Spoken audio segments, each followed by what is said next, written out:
Chapter 480. Who was the enemy? The imperial edict did not state it clearly. However, to Pan Wenfei, none of this was important. What was important was that he could finally lead an army into battle. He had envied his elders for being able to gallop on the battlefield countless times. The moment he received the order, he gathered the 2,000 Jiaoji soldiers who were on standby and left the city. It was not that Pan Wenfei did not want to bring more soldiers out of the city, but he could only mobilize these 2,000 men. With the mentality of going all out in battle, not a single soldier was left in the city. All of them followed him out of the city and headed straight for Chui City in the east. At the same time when Pan Wenfei left the city, the armies of Jishu and Longbian cities also began to gather rapidly and set off towards Chui City 6 hours later.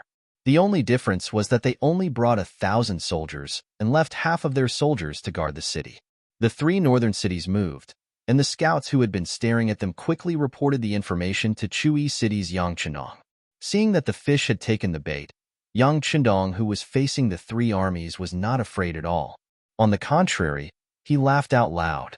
Very good, especially the North Belt City General Pan Wenfei's performance.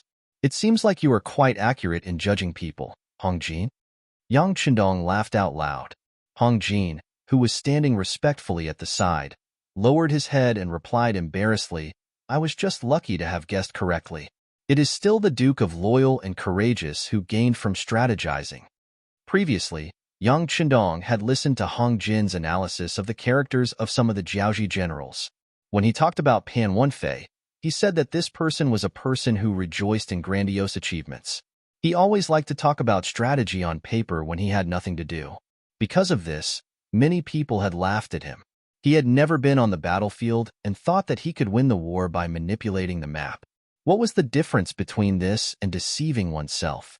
However, Pan Wenfei only thought that others laughed at him out of jealousy and did not listen to advice at all. As one of the generals, Hong Jin naturally knew about this matter. He reported the matter and proposed that once he learned that Cord City was easily occupied, Pan Wenfei would play his armchair strategist. It was very likely that he would mobilize the entire army and reveal a great flaw. Yang Chendong attached great importance to Hong Jin's words. Furthermore, in his opinion, it was fine even if the information was inaccurate.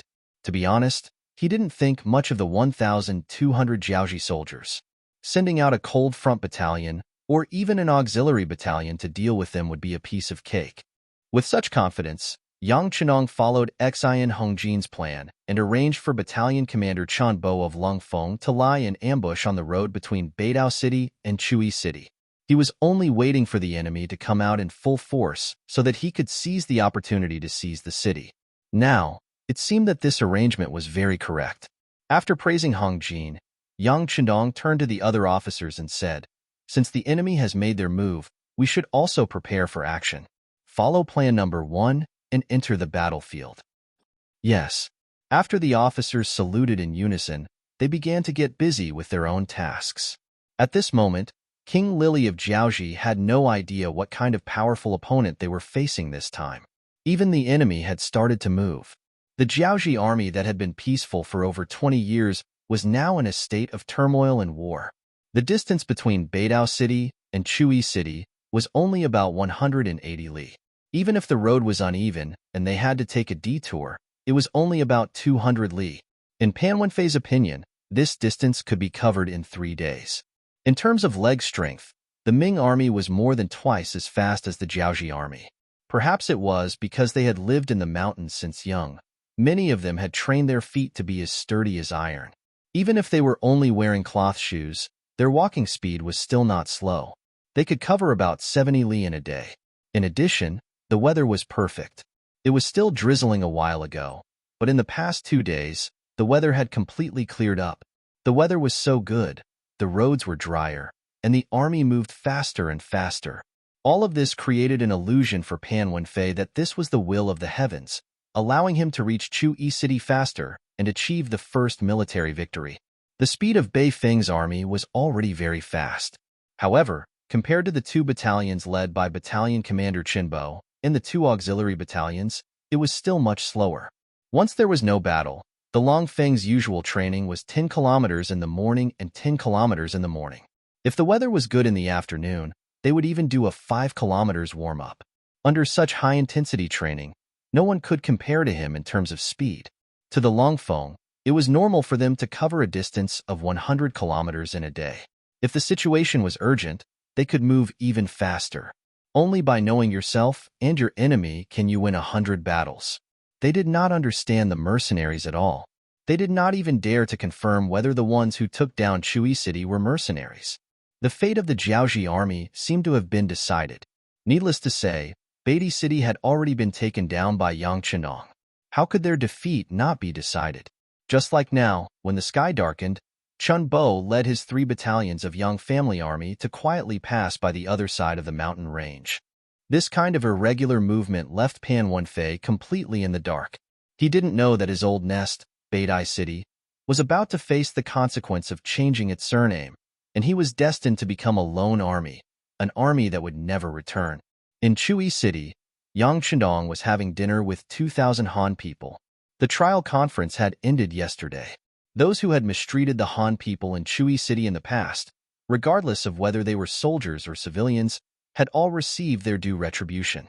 This left Chui City, which originally had a population of 30,000, with only 25,000 people left. A total of 2,000 people were killed and 3,000 were sentenced to death. The entire city was filled with the smell of blood. Even the number of Jiaoji citizens walking on the streets had decreased significantly. Even though the number of people had decreased, the atmosphere in the city had become better. The evil people had all been killed, leaving only the kind-hearted ones. When they met, they would nod their heads to show their friendliness, which lessened the killing intent. In particular, the Yang clan army had never bullied anyone. As long as one abided by the law, even if one bumped into them on the streets, they would not interfere with one another. This made the remaining 20,000 Jiaoji citizens feel much more at ease. In addition, Yang Chendong had ordered the Yang clan army to open up the treasury of Chui City and distribute the stored food to the citizens on time. This solved the problem of their food supply, and the atmosphere in the city became much more harmonious. Speaking of which, Jiaoji used to be a subordinate of the great Ming dynasty, so the citizens did not have a strong sense of conflict. In addition, Yang Chendong had the intention of running this place well. In just 2 days, the security in the city had improved. Setting himself as an example, Yang Chendong would come to eat with the Han people whenever it was time to eat. Under the influence of the good atmosphere, not only did the Han people feel warm, even some of the more daring citizens of Jiaoji dared to come over and take a look at the young demon king who had killed people without batting an eyelid 2 days ago. Tonight, Yang Chendong came to the square to eat with the Han people again, deepening the relationship between both parties. In fact, since yesterday, there were no more than 2,000 Han people gathered here. Under the busy work of Kong Jie and Song Jia, the 2 political commissars, the houses of the Jiaoji villains who had been killed were vacated for the Han people to live in and use. This allowed more Han people to be allocated their own houses. It was said that once the situation stabilized, the city gates could be opened to the outside world, and land would be distributed to everyone. This gave all the Han people hope. Since ancient times, land was the foundation of the people. As long as they had land, they could grow food, obtain a good harvest, and live on. It was precisely because Yang Chendong was considerate of them and gave them dignity that the Han people liked this young master. Even though many of them had already been allocated their own houses, when it was time to eat, they would still rush to the square to eat and chat with the young master who brought them hope. Facing these people, Yang Chendong did not put on any airs. Instead, he squatted down and ate with everyone. After eating, he sat cross-legged on the ground and chatted with everyone. As for the content of the chat, there was a variety of topics. Since he did not put on any airs and was so amiable, it allowed him to quickly get closer to the people. Following that, when Yang Chendong talked about some matters and policies, he would receive a positive response from the people. After 2 days of interaction, the Han people also knew that this young master was the Duke of Loyalty and Courage of the great Ming dynasty. It seemed that he had a lot to say. After some of the bolder ones finished eating, they asked tentatively, "Duke, you guys have taken down Chu Yi. Presumably, that old fellow Li Li will not accept it. Will they take revenge here?" Just from the way they addressed him, it could be seen how much the Han people living in Jiaoji hated Li Li. Of course, this was also because they had their own dignity after interacting with Yang Qindong and the others for a few days. If it was in the past, they would definitely not dare to say such words. Yes. When this issue was raised, many people's faces changed. It was not easy to have their own dignity and hope for the future. They did not want everything to disappear so quickly. Seeing that everyone was so worried, Yang Qindong smiled. He knew that it was time to reassure everyone. Didn't you all say that Li Li is an old man? Since he is already old, how can he be our opponent? Moreover, it's not like you haven't seen how powerful our army is. Other than the fact that we have fewer people now, our combat power is very strong. Don't worry, unless the enemy doesn't come. No matter how many come, we will destroy them all.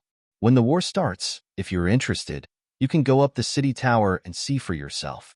Other people might be in danger guarding the city, but we don't have to. Chapter 481. When they heard that they could go up the city gate tower to watch the battle, some of them became excited. However, when they thought that war was not so fun, they wanted to retreat. However, when they saw Yang Qindong's confident look, they did not feel that afraid anymore. It seemed that they could go up the city gate tower to watch the battle. Looking at the hesitant expressions of these people, Yang Qindong sighed in his heart. The revolution had not succeeded yet. Comrades, you still have to work hard. These Han people had been oppressed for too long. If he wanted them to regain their confidence and become the master of Jiaoji, he would need a lot of time and many things to do. However, since he was here, he had to succeed. Otherwise, if he could not even handle a small Jiaoji, how could he talk about giving the Han people dignity and happiness? How could he talk about conquering the world? Another night passed. The Han people in Chui City slept very well. They were slowly getting used to this feeling. It was also night time, but some people did not get any rest. They were the reinforcements from the north, Jishu, and Longbian cities. Since the king had given the order, they had to carry it out. In terms of execution, the Jiaoji army was better than the Ming army. Perhaps it was because the Ming army had been split into two. Seeing that it was going to be split into three, the generals had long changed their minds. They were no longer as happy to carry out the orders of their superiors. The speed of the Jiaoji army was not slow, especially in the middle. They had the most soldiers and the highest morale. Under the leadership of General Pan Wenfei, they wanted to achieve the greatest merit. They were the first to set off and were now less than 10 li away from Chui City. Seeing that the target was right in front of him, Pan Wenfei had a bold idea in his heart.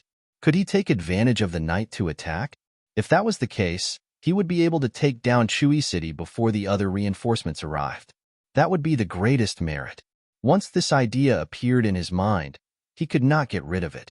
Pan Wenfei, who was stimulated by the military merit, quickly made a decision. He then ordered the army to start resting. Everyone, eat first and rest well. After 4 hours, we will begin the siege. At that time, all the credit will belong to us brothers.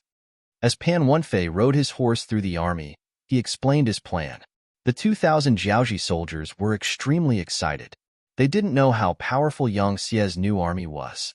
They had been staying in Beidai City for a long time, and they thought that they were the strongest soldiers in the world. Under such a mindset, one really dared to think of anything and do anything. However, one never considered whether one had such a big appetite and could do such an important thing. The scouts who had been keeping an eye on the soldiers in the north suddenly realized that they had stopped moving. They were still 10 li away from Chui City.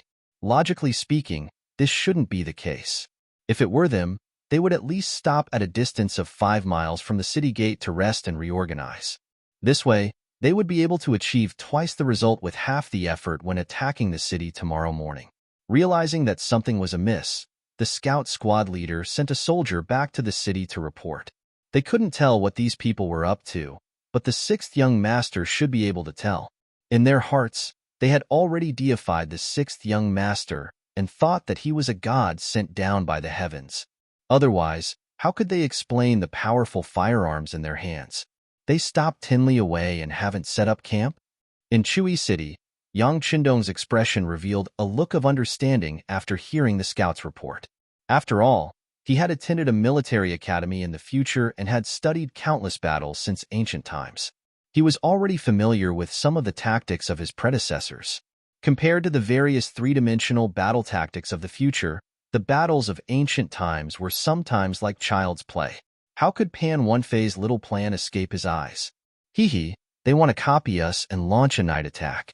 Very good. Since that's the case, don't let them go back. A mature battle plan flashed through Yang Qindong's mind. Originally, Yang Qindong didn't have the idea of swallowing Pan Wenfei's troops, but he did have the intention of severely injuring them. Compared to other people who were afraid that their strength would be exposed in front of others, Yang Qindong did the opposite. He hoped that others would know how powerful he was so that when they fought, it would be twice the result with half the effort. Before they met the enemy, they would already have a 30% advantage in terms of momentum. With this thought, Yang Qindong needed someone to spread the news of the bravery of the Yang family army. Originally, this candidate was Pan Wenfei. It was very simple to achieve this goal. He only needed to severely injure the opponent. The opponent who was scared out of his wits would surely spread the news for him. However, he didn't expect that Pan Wenfei would actually think of launching a night attack. This attitude of not putting the Yang family army in his eyes made Yang Qindong angry, but he also decided to take him down. Since he didn't even have the ability to see this, there was no need for such a general to continue living. As for the matter of spreading the news, it was very simple. Didn't Jishu and Longbian City have a total of 2,000 troops? He just needed to let them spread the news for him. Gather Commander Luopa and all the officers above battalion level in the city for an emergency meeting. Yang Qindong, who had a plan in mind, said to Tiger's Mane, who was standing at the side waiting for orders. Outside Chui City, after more than 4 hours of rest, the 2,000 soldiers from the north were in much better spirits. After eating and drinking to their heart's content, under the leadership of General Pan Wenfei, they groped their way towards Chui City, which was 10 miles away. Earlier, Pan Wenfei had already mobilized the troops before the battle. He made a promise to the 2 Kiliarchs and the 2 centurions under him. He said that once they were able to take down the city, money, women, and power would satisfy them to the greatest extent. With the general's promise, the morale of the troops was raised. Some of the young generals who were willing to think in the best possible way seemed to have already seen the scene of gold and silver placed in front of them. With such a vision and hope for a beautiful future, the 2,000 soldiers used a speed that was at least a quarter of their usual speed to arrive at a place 2 miles away from Chui City. Looking up at the top of Chui City from this position, they could already see the figures of soldiers moving around under the lit torches. Everything is normal. Seeing that there was nothing out of the ordinary, and even the number of guards on the top of the city tower was not many. Thinking about it, there must have been some lazy people who went to rest late at night. And this was the reason why Pan Wenfei wanted to launch a surprise attack in the middle of the night. As long as he grasped the right opportunity, he might be able to launch an attack. Listening to the scout leader beside him reporting the situation in Chui City, Pan Wenfei, who was officially leading troops into battle for the first time, had a face full of excitement and agitation. Okay, if there are no problems, immediately arrange for the siege. The cities in Jiaoji were not very tall. Perhaps it was because very few people came to invade, or perhaps it was because the resources were too scarce, there were not many things that could be used. In addition, there was not much historical evidence, so the city walls of their cities were more symbolic than defensive. For example, the city walls of Chui City were only 2 zhang tall. It was more than 6 meters high, and it was possible to climb up with a rope. The siege that Pan Wenfei mentioned was the method of using ropes to forcefully climb the city walls. And as long as a large group of people and horses climbed up the city tower and opened the city gates from the inside, they could suddenly enter the city and deal a fatal blow to the enemy. The scales of victory would naturally tilt towards the Jiaoji army. After the main general gave the order, a group of 100 people immediately moved forward under the cover of the night. These were the warriors that were carefully selected from the 2,000 people. They were more agile than ordinary soldiers. Once these people climbed up the city tower, it was basically a done deal for them to take down the city. After the elite group of 100 people set off, Pan Wenfei and the rest did not stay idle.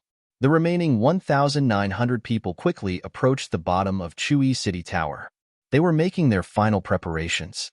Once the city gates opened from the inside, they would immediately kill their way into the city and display their bravery and grace. For a moment, Chui City, which was originally shrouded in darkness, had black shadows moving continuously on top and bottom of the city walls. It was as though a large army was pressing down on the city. Creak! Just as the soldiers climbing the city tower and Bei Feng's troops were moving towards their target, the originally tightly shut West City Gate suddenly opened from the inside. The sound of the heavy city gate opening was extremely shocking in the dark night. What's going on? The sudden change caused Bei Feng's troops to stop in their tracks. The soldiers looked at the Dakarches looked at the Centurions looked at the Kiliarchs, and the Kiliarch's gaze naturally landed on the dumbfounded General Pan Wenfei. At this moment, Pan Wenfei was also at a loss. He did not understand why the city tower opened on its own so quickly. Because of this, he said without any principles, is it because the enemy knows that we are here and knows that they can't defeat us, so they are opening the city gates and surrendering? Even the stupidest person would not believe this sentence. They did not know whether to laugh or cry at General Pan Wenfei's overly good self-suggestion. Charge! Just as the general and the soldiers' faces were sluggish, the sound of footsteps suddenly came from the originally pitch-black gate. After that, countless figures leaped out of the city gate like fish. 1, 2. There were countless of them. At this moment, there was no need for Pan Wenfei to say anything. Everyone understood what was going on. This was not because the enemy was afraid of them and had surrendered. They were already prepared and were about to charge out. Pan Wenfei, who was leading troops for the first time, was indeed shocked by the scene in front of him. In the past, when he was an armchair strategist, the things he did and his predictions were all wishful thinking. For example, in his imagination, when two armies were fighting, they would listen to him.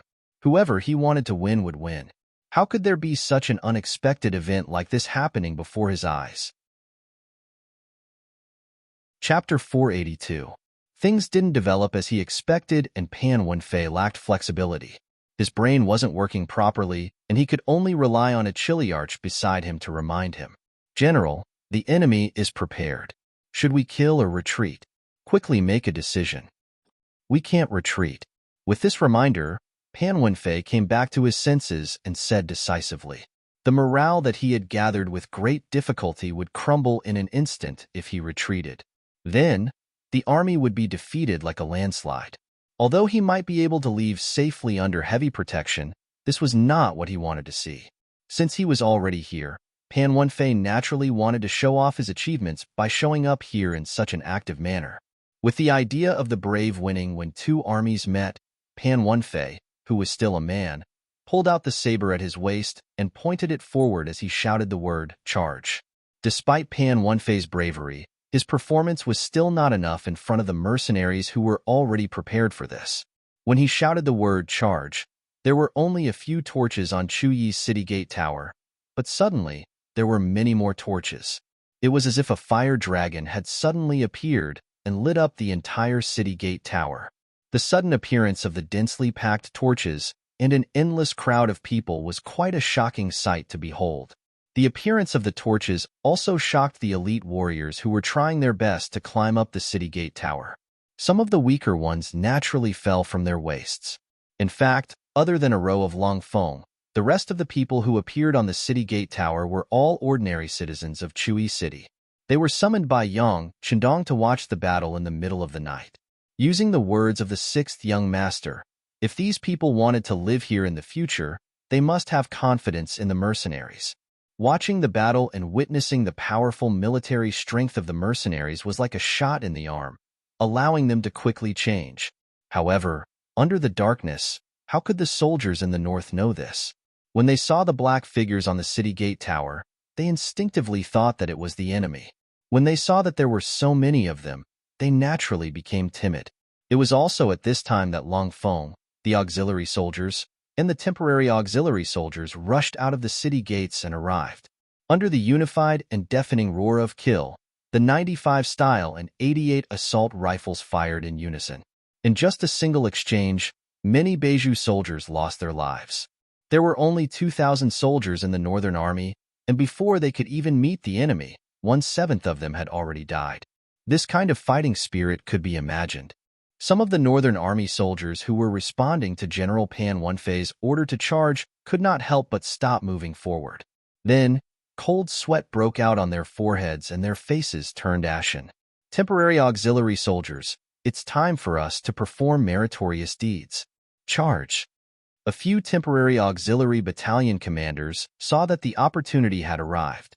Without any explanation, they shouted loudly and ran forward with their crossbows in hand. They were prepared to fire the moment they got close enough. The saying of an army pressing on the border described the current situation of the temporary auxiliary soldiers.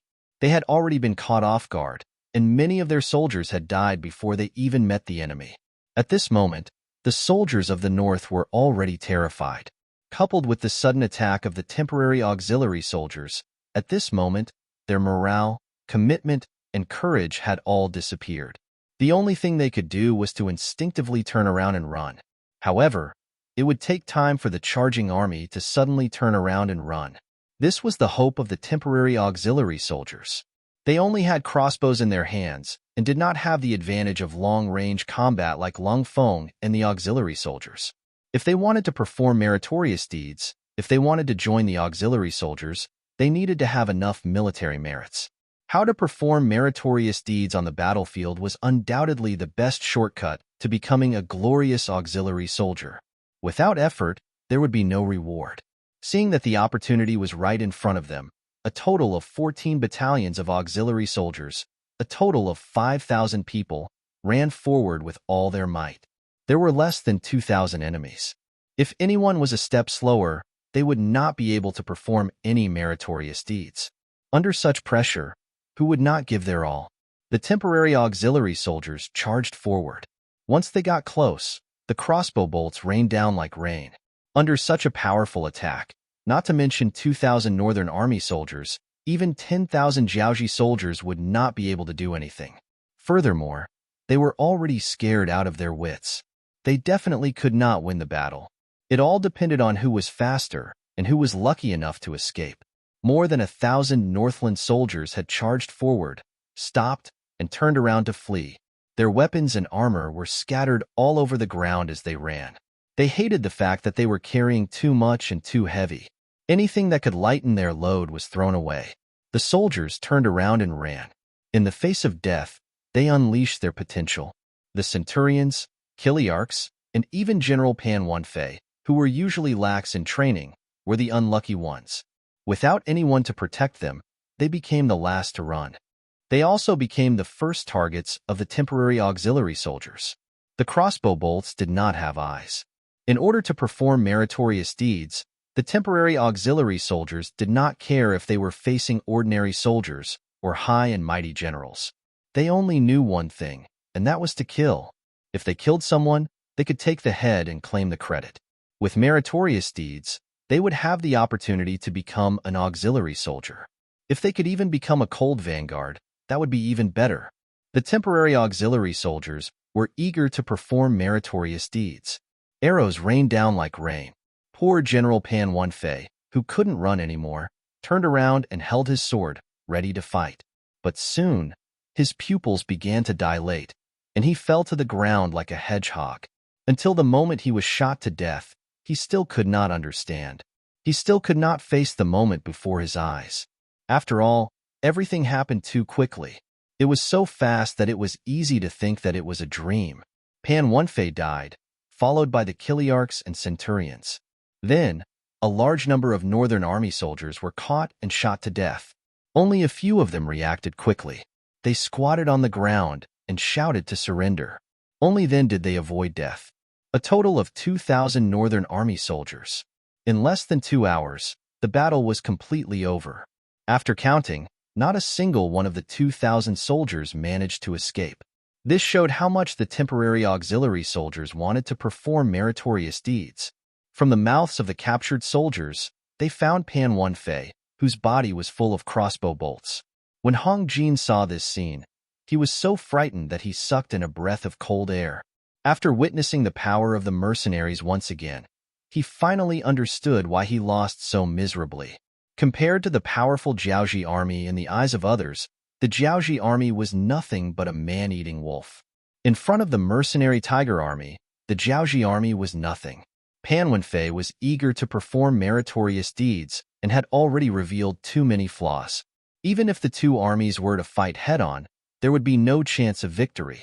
In front of the mercenaries, who had strong morale, strong fighting spirit, advanced weapons, strict military discipline, and elite qualities, there was no army in the world that could be their opponent. There were probably very few who were qualified to be their opponent. Not only Hung Jin, but the civilians on the city gate tower were also completely shocked when they saw this scene.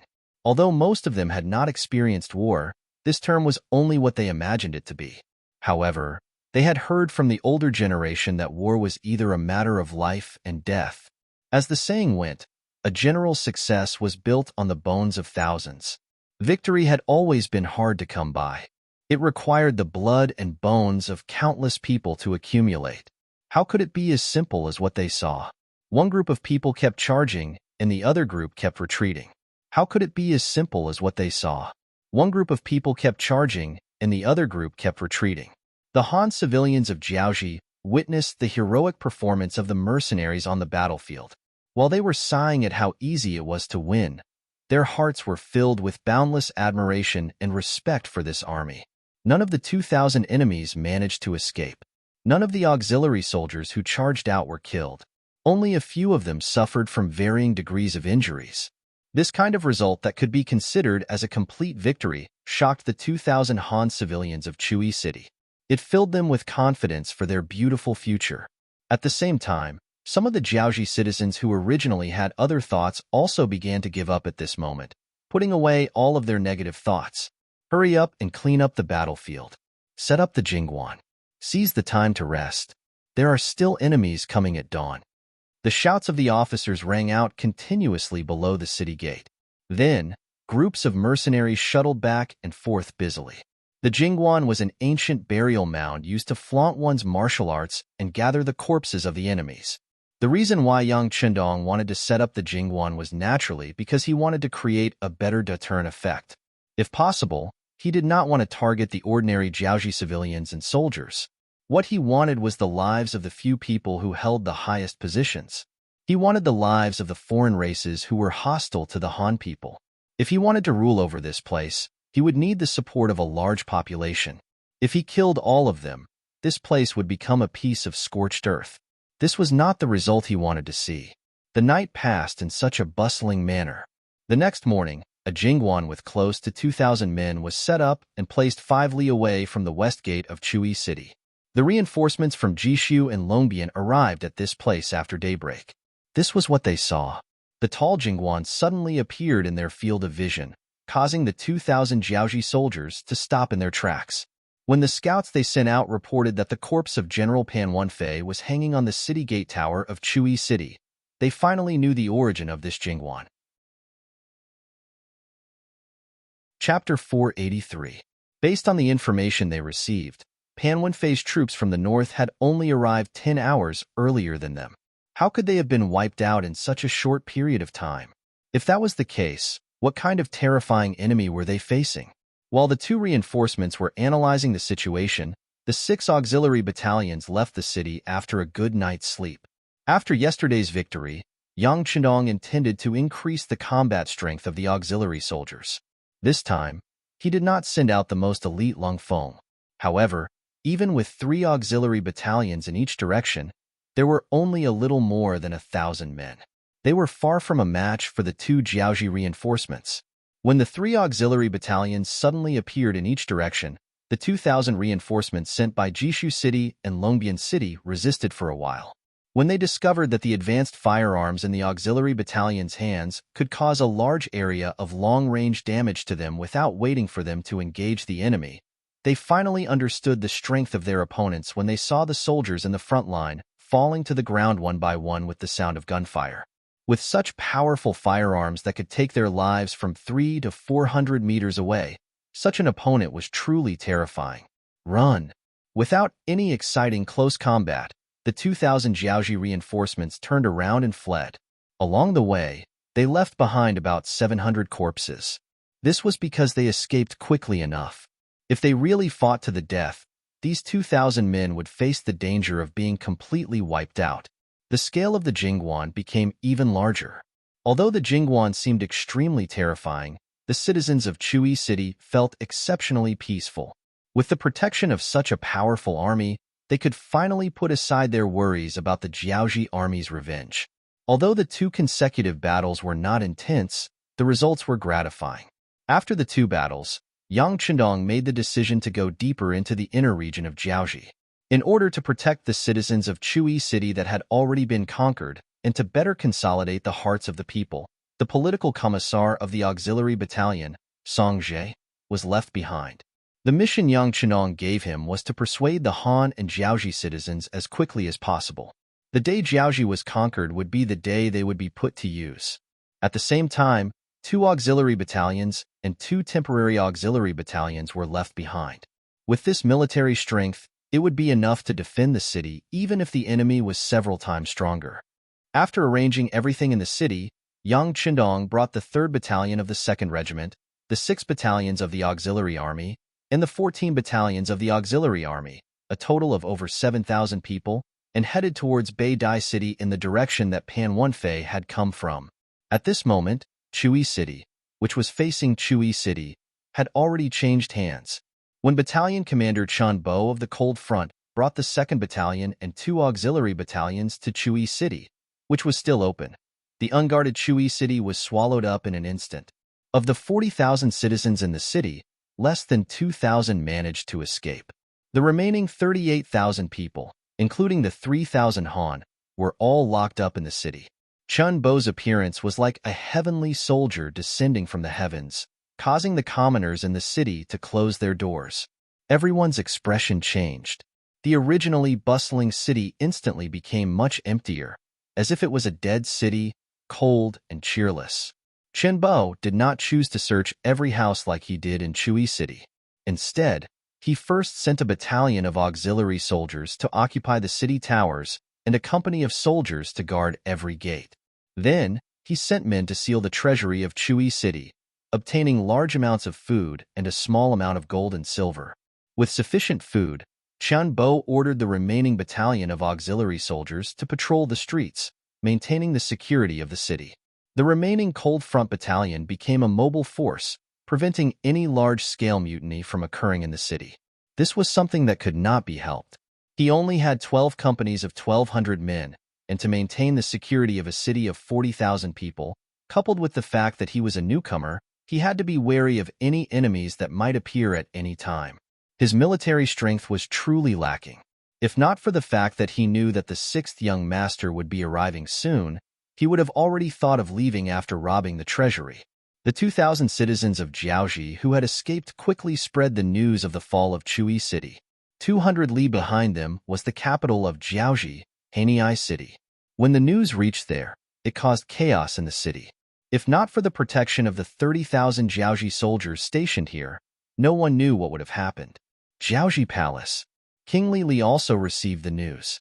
His face was filled with disbelief, but at the same time, he was confused. It wasn't just King Li who couldn't figure it out. Even the officials who had been urgently summoned couldn't figure it out. How could Beidao City change hands without any warning? Why was there not even a basic warning or resistance? What was the defending general, Pan Wenfei, doing? Fortunately, Prime Minister Wan Chunqing, who arrived at the end, gave an answer.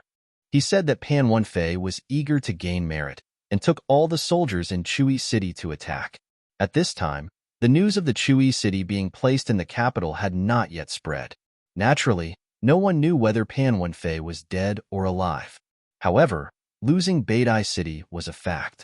Just based on this, King Li, who was sitting high above, vented his anger and said, Pan Wenfei is an idiot. He only knows how to attack and not defend. He is an idiot. Once the war is over, demote him to the rank of Chiliarch. Old Li, who was in his 60s, demoted Pan Wenfei before hearing the results of Chui City. If General Pan Wenfei knew about this, who knew how he would feel? However, since Chui City had changed hands, there was no point in punishing Pan Wenfei. What they needed to do now was to take back Chui City. Otherwise, it would become an existence that could threaten Hanoi City at any time. Who was willing to lead troops to solve the problem of Chui City? His gaze that was like that of a tiger king scanned the hall of the palace, especially the few generals. Lili asked in a low voice, "I am willing." Just as he finished speaking, a 7-foot-tall middle-aged man stood out. This person's gaze was like a pillar. Just standing there, he naturally gave off an intimidating aura. He was the famous general of Jiaoji, Fan Yuhai. Fan Yuhai was the fourth largest surname in Jiaoji and had a lot of influence in the country. The main reason why he could be called a famous general was because of the conflicts between Jiaoji and the Lancang Kingdom, which was today's Laos. He played a big role in it. He led troops to fight against the Lancang army 3 times and won all 3 times. That was why he was called a famous general. Fan Yuhai being able to take the initiative to stand up made King Lili very happy. However, he didn't agree to such a request. In his opinion, the enemy was unknown, and they didn't even know their numbers. The only thing they knew was that they were mercenaries. Under such circumstances, if they sent out a famous general and lost, the morale of the entire country's army would be greatly shaken. Not agreeing to Fan Yuhai's request, Li's gaze landed on another general called Huang Hua. In comparison, this person was shorter. However, he had led troops to fight against the Lancang army. Although he did not have any outstanding achievements, he had been on the battlefield and seen blood. General Huang Hua, this king orders you to lead 5,000 troops to Beidao City. Are you willing to accept the order? Although it was a question, anyone could tell that if Huang Hua dared to disagree, he would not have a good time. This subject is willing to accept the order. How could Huang Hua not see the king's intention? Although he himself was not willing to accept this task, since he was named, he already had no other choice. Very good. You can lead the troops with peace of mind. According to the reports, the number of mercenaries is less than 10,000. The Liangshan region should be their main force. You shouldn't have to face many enemies. Lili comforted Huang Hua. After speaking, he looked at Prime Minister Wan Chunqing and said, "Send someone to tell Chen Heijin and General Ruan Gongwang to end the battle quickly and show the might of Jiaoji's army." This subject understands. Ruan Chunqing bowed. He could tell that the king was unhappy. He decided to immediately send someone to find Ruan Gongwang and tell him to perform well. Otherwise, the Ruan family would not be able to get any benefits. In the vast and boundless Lang Mountain, the scene of a chaotic pursuit was playing out. Ruan Gongwang led 30,000 troops, and Chen Heijin also led 30,000 troops. They were only facing Wu Shang's Cold Front Battalion and 2 auxiliary battalions, totaling 1,200 people, 60,000 against 1,200, with a ratio of 50-1. The result seemed to be set in stone. However, the truth was the opposite. In the 10 days of pursuit, the Jiaoji army, which had the advantage in numbers, suffered heavy losses. The Cold Front Battalion had gone through special training in the rainforest. When they separated from Yang Qindong's main force, they had obtained a large amount of ammunition, especially the number of landmines. Each of them had 10 of them. In addition, Wu Shang, as the leader, had given his subordinates the authority to attack in groups. Each group would be split into 2 groups. The squad leader and assistant squad leader would each lead a group.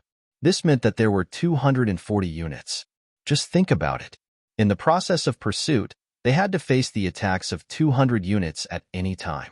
No one would be able to stand it. It was just like in the rainforest. No one knew when there would be a loud explosion. Needless to say, this was caused by the Jiaoji soldiers behind them stepping on a landmine. If one could not understand the secret signal between the Cold Front Battalion, they would not know where the landmines were. In the rainforest, the terrain was steep and complicated. Everywhere could be a good place to set up a landmine. In addition, the scattered Cold Front Battalion would occasionally launch a sneak attack. It was easy to imagine the situation of the Jiaoji army. Chapter 484. In front of a low-lying ditch, there were 5 Lungfeng brothers lying in ambush around it. The trench was naturally formed. After years of being watered by the rain, soil erosion was severe, causing the water in the trench to be knee-deep. An invisible landmine was buried under the trench. The reason why the landmine was buried here was because the area was surrounded by large trees. In comparison, only this low-lying area was suitable for humans to walk through. During their training in the rainforest some time ago, Yang Chendong had mentioned that such a place was often the only way for humans to travel. The 5 Longfeng brothers surrounded the trench. There was one person on each of the 2 large trees on the left and right. They looked down from above.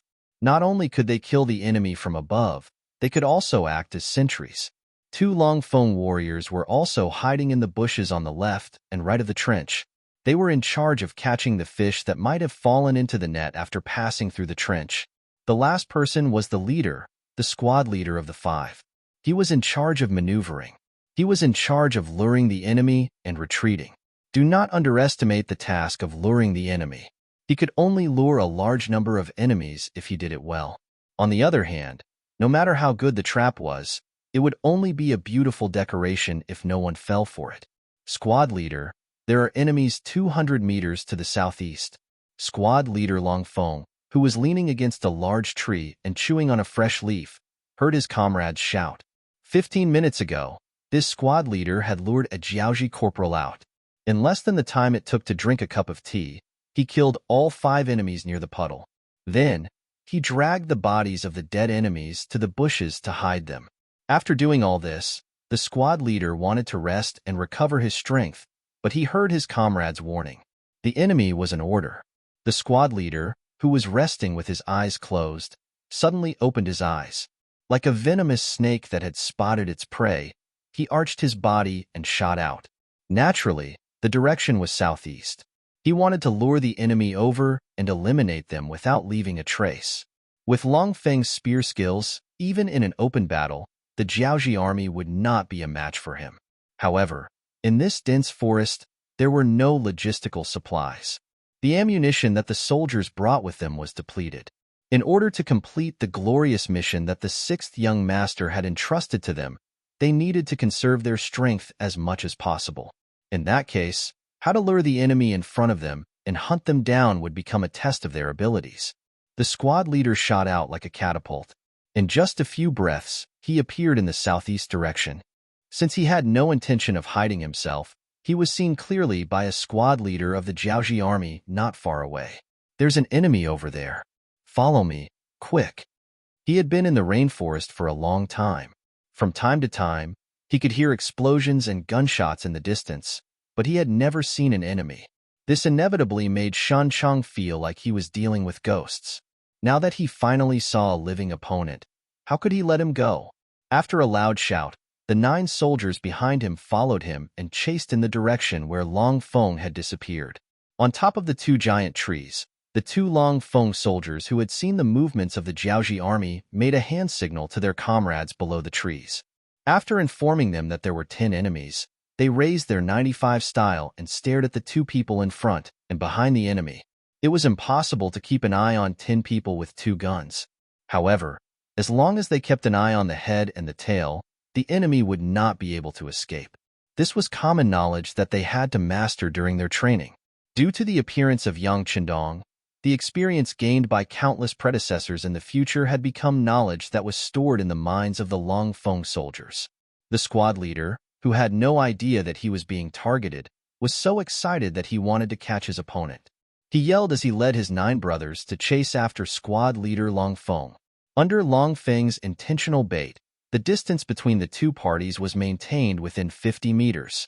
At such a distance, the enemy would not lose sight of them and would not be able to hurt them with arrows. One had to know that in this environment where there were tall trees and bushes everywhere, sometimes even a bullet would miss, let alone an ordinary bow. As expected, after shooting a few arrows consecutively without hitting the target, the squad leader decisively ordered the soldiers to stop shooting and focus on their legs. They had to speed up and catch up with the enemy who appeared and disappeared like a ghost. As one of the black soldiers under General Chen Jinhe, the 10 of them were considered the cream of the crop in the Jiaoji army. Just like in the rainforest, they were able to run as fast as they could. It was not much different from running on the open ground. Elites naturally had the confidence of elites. It was because of this confidence that they did not give up on chasing after the enemy, even though they knew that something was wrong. This was how the truly powerful were. They were not afraid of any schemes and machinations with their valiant strength. The enemy's speed was very fast. Lung Feng, who was leading the way, had no choice but to use all his strength to leave them behind. When he arrived at the puddle, he jumped over the puddle and ran to the other side to hide. Just as Long Feng's figure disappeared, the black soldiers caught up with him. The squad leader, who was running at the front, leaped into the air without hesitation when he saw the puddle in front of him. He followed squad leader Long Feng's example and leaped over the puddle before continuing to run forward. After the Tin-Man squad leader leaped into the air, the other two black soldiers also leaped into the air and leaped over the 2.5-meter-tall puddle. The Cold Blade warriors who were hiding on top of the tree saw all of this and could not help but feel a little anxious. If these black soldiers could really jump over the puddle, wouldn't it mean that the ambush in the puddle would be useless? Thinking of this, one of the Cold Vanguard soldiers lowered the muzzle of his gun. He was ready to fire. Although the hit rate of this kind of high-speed enemy was a little low, and it was easy to expose his position, he couldn't care less at this time.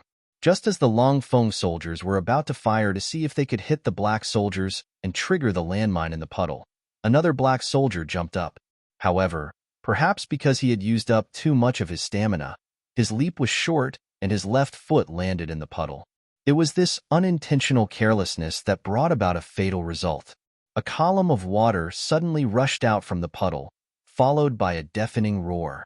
The landmines in the puddles were triggered, and the powerful explosive force of the gunpowder directly sent the 4 black soldiers who were closest to the puddles flying.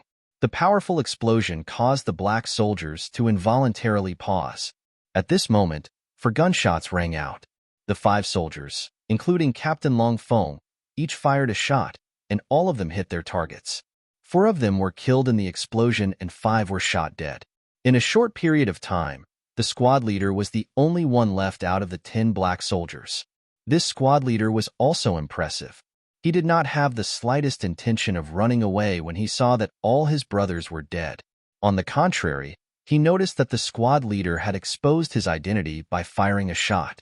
Then, he pounced on him like a ferocious tiger. After killing a black soldier, the squad leader did not have time to turn his gun around when he sensed a black shadow approaching him quickly. Instinctively, the Long Feng soldier rolled to the side. Thanks to this roll, the long saber that was descending from the sky missed its mark and left a deep saber mark on the ground. The squad leader quickly rolled away after missing his shot. He rushed toward the squad leader, Long Feng, who was still standing up. The long saber in his hand was like a blender. It seemed like he wanted to perish together with the squad leader. The squad leader, Long Feng, had just stood up from the ground. His body was unstable, and the muzzle of his gun was not fully adjusted. His instincts told him that he might not be able to hit the target if he fired the shot. He might even be injured by the opponent's long saber if he wasted time. Helplessly, he could only continue to lean back and roll backward. The squad leader's reaction was somewhat out of the squad leader's expectation. After knowing that his opponent was strong, he felt the existence of danger. Since his first and second shots did not hit the target, he wanted to find a place to hide. What happened just now told him that his opponent had reinforcements nearby, and he was fighting alone. The thought of hiding flashed across his mind. Just as the squad leader was about to dive into the bushes at the side, a gunshot was heard. The squad leader's body swayed a little before he fell to the ground with a plop. Some water droplets splashed when his body hit the ground. The shot was fired by a squad leader who was hiding in a giant tree. He felt that his opponent was trying to escape, so he fired without hesitation. He did not have much confidence at first, but now it seemed that he was lucky. After the gunshot, Long Feng adjusted his posture and dashed over. The dagger in his hand flashed and plunged into the chest of the black squad leader who had fallen to the ground. Finishing off the enemy was one of the compulsory courses for the squad leaders. When Yang Chenong was training for this course, he once said that they should never take any chances and should not be too confident in themselves. Since ancient times, countless talented people had died because they underestimated their opponents. Therefore, regardless of whether the opponent was really dead or not, they should give the finishing blow if they could. If they couldn't, they should give the finishing blow. They should never let the enemy go just because they wanted to save energy. Otherwise, It would be the greatest crime and irresponsibility to their comrades. Chapter 485. After the last stab, the black soldier's body trembled again. It was a normal reaction before death. After sensing that the target was dead, Long Feng gave a thumbs up to the Long Feng on the tree, praising the beauty and brilliance of the shot. Then, he turned to the other 4 comrades and said, "Clean up the battlefield and prepare to retreat to the next ambush location. Also, leave a landmine under the enemy's corpse. Also, leave a mark to alert other comrades who might be passing by." Following Captain Long Feng's words, except for one warrior on the tree who was responsible for keeping watch, the other 3 came to the ground and began to clean up. After 15 minutes, the battlefield was cleaned up and the landmines were planted. Then, the 5 of them left quietly to complete the next ambush mission. Scenes like this were happening all the time in the dense forests of Langsun. More than 200 small teams were constantly completing missions like this. And once they killed a group of enemies, it would be time for them to reap a harvest. For example, the rations that the enemy had on them would become their supplies. It was true that if there was no food or water, the enemy would give them to us. With more than 200 squads, even if each squad only killed 10 people a day, the Jiaoji army would lose 2,000 men, not to mention that some squads could kill 3 or even 4 squads a day. In just 5 days, the Jiaoji army had already lost more than 15,000 men. There would always be small groups that would mysteriously lose contact with them. When this news reached the ears of General Wang Gengwang and Chen Heijin, it made them very frustrated. Even worse, the king had given an order. He mentioned that Chui City and Beidai City had both fallen. Based on the situation there, the king believed that there would not be many mercenaries in Langsun. He requested them to quickly end the battle here and return to Hanoi City to reinforce it. "How can we possibly return to reinforce it?" The Tan Chen Heijin slammed his palm on the wooden table in the temporary camp. His originally tanned face looked even scarier due to his anger. It was no wonder that Chen Heijin was so angry. Ever since he started leading the army, he had never fought a battle like this. They couldn't even see where the enemy was. At least 5,000 of their soldiers had died. This feeling of not being able to touch or hit the enemy was the most infuriating. Chen Heijin neither objected nor agreed with the king's order that there would not be too many enemies. However, he supported the idea of returning to Hanoi City to reinforce the city. As the saying goes, when an expert shows his hand, one will know whether or not he is an expert. Regardless of the number of enemies in the rainforest, at least their combat power was astonishing. From the start of the battle until now, his subordinates did not even bring back a single enemy's corpse. Just based on this, he did not dare to be the slightest bit careless. How could he dare to attack crazily? Pass down the order. Pull back the troops and move towards Hanoi City, Chen Heijin said to his deputy with a serious face. "General, the king wants us to finish off our opponents quickly before returning to reinforce them." The deputy general beside him thought that he had misheard the military order and reminded him softly. "Of course this general knows. But in such an environment, how can we find our opponents and fight them? It's better to retreat immediately and find a spacious place. When that time comes, these people will have to come out." Chen Heijin looked forward with a deep gaze. He had always thought that his black soldiers were the kings of the rainforest. However, after encountering an opponent stronger than himself, he realized how useless it would be to continue fighting like this. Instead of being constantly weakened, it was better to withdraw from here and look for another opportunity. "Oh right, inform all the soldiers to not be too anxious when retreating. All the troops must be close to each other to prevent giving the enemy any chance to attack." Chen Heijin did not dare to underestimate the enemy in front of him. Even when retreating, he was still cautious. Unlike Chen Heijin, Wang Gengwang immediately made the decision to withdraw from the rainforest and go to Hanoi City for the sake of his family's development after receiving the secret order from the Prime Minister. In order to achieve this goal in a shorter period of time, he made the decision to allow each army to retreat on their own. From his point of view, since he had already decided not to fight, the mercenaries would not be so stubborn as to not let him go. Because Wang Gengwang's order to retreat was very urgent, many of the troops scattered outside did not have time to retreat. However, he did not consider this. According to the Prime Minister's secret letter, returning to Hanoi as soon as possible was the most important thing. Everything else could be put aside for now. Leading the 10,000 Jiaoji soldiers, they quickly advanced through the rainforest of Mount Liang. This kind of military operation caught the Cold Vanguard Army off guard. When Battalion Commander Wu Sheng, who was leading the team, heard the news from the scout, he was still in a daze. Battalion Commander, it must be because the 6th young Master Sun Bian gave them too much pressure. These people can't take care of us. Yes, Battalion Commander. This is a great opportunity for us. We can use this opportunity to gather our troops and launch a counterattack. The 2 company commanders of the Cold Vanguard Army expressed their thoughts. Wu Sheng's eyes lit up when he heard these words. That's right. Such a desperate retreat will definitely leave behind many openings. Even though the Cold Vanguard Army had been wearing down the Jiaoji Army's forces, they had been searching for opportunities while defending or fleeing. They wanted to launch a frontal attack, but the difference in numbers was too great.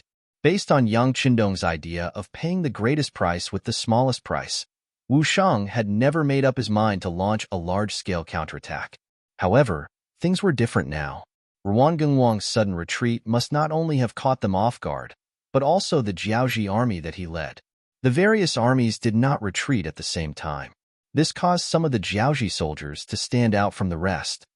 How many troops can we immediately contact? Wu Sheng immediately made up his mind and began to prepare for the attack. Hearing Wu Sheng ask such a question, the 2 company commanders beside him shuddered and said excitedly, Battalion Commander, we have a total of 1 battalion and 2 companies, a total of 600 people. If we launch an attack in an emergency, we can gather 500 men. 500 men? In the end, it's still too little, Wu Sheng said with a sigh. This time, Yang Qindong had only given him 3 battalions to lure the enemy. Only one of them was the Cold Vanguard Battalion, while the other 2 were auxiliary battalions. In order to complete the mission better, he had split the 3 battalions into 2 groups, harassing Ruangengwang's and Chen Heijin's forces.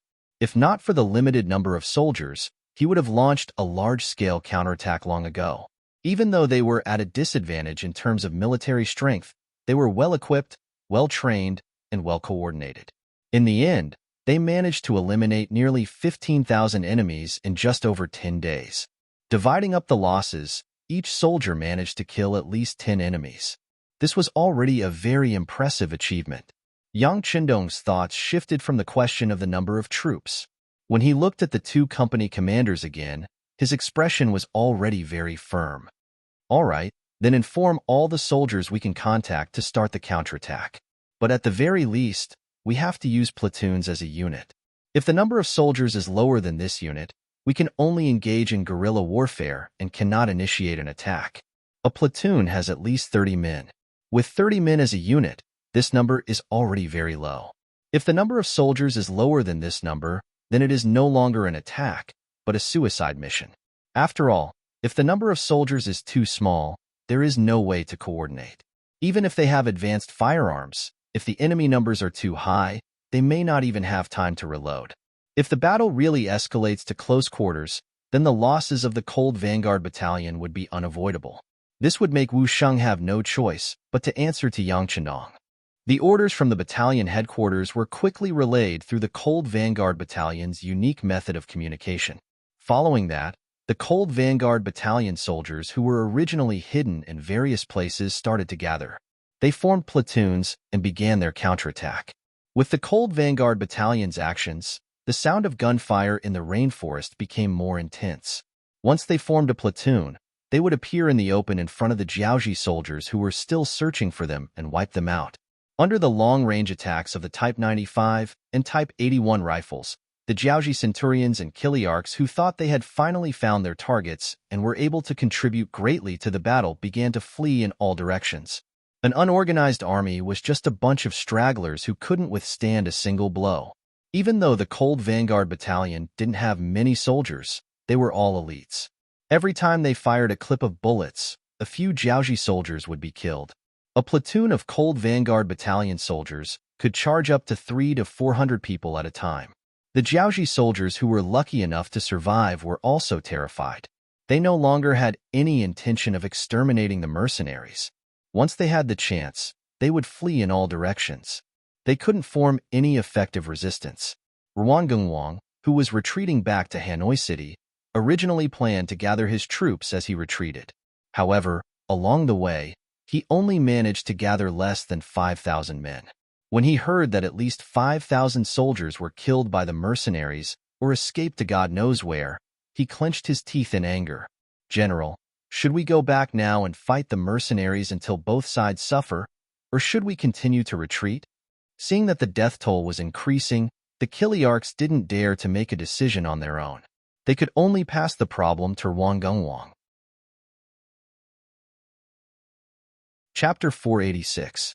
Ruangungwang's heart was filled with hatred. His face was so dark that it was almost dripping water. However, after a moment of hesitation, he gritted his teeth and said, "Retreat. Don't bother about the others. The safety of the king comes first." "Yes, retreat." Hearing Ruangungwang's final decision, the other Kiliarchs couldn't help but heave a sigh of relief. An entire army of 30,000 had entered the Lang Sun region. Not only did they not encounter the enemy, but they had also lost half of their forces. They didn't want to face such an opponent at all. Now that there was a clear order, who would dare to raise any objections? Ruangungwang retreated. He threw everything he could in the rainforest of the capital city, just so that he could leave faster. After Wu Shang's troops killed a few Jiaoji scattered soldiers who had left the main group, they saw military supplies strewn all over the mountains and plains. There were also some iron weapons that they had snatched from the Han people after entering Yunnan. Now, in order to save their lives, these heavy ironware were abandoned. Yes, Jiaoji was that poor. They didn't have many resources. Even the ironware from the Han people's homes was considered good stuff in the eyes of the Jiaoji soldiers. "Battalion commander, what should we do? Are we still chasing after them?" the subordinate officer asked with a tired look on his face. Wu Sheng really wanted to continue chasing. This way, he believed that he would be able to reap some benefits when facing an army without any morale. However, he knew that the soldiers of the Cold Vanguard had been fighting continuously for more than 36 hours. They were really too tired. If they continued chasing, there would definitely be soldiers who would leave the army due to exhaustion. Since he had brought these people out, he would naturally try his best to bring them back. Tell the soldiers to find a place to bury these ironware and mark it. Then, find a safe place to rest. Yes.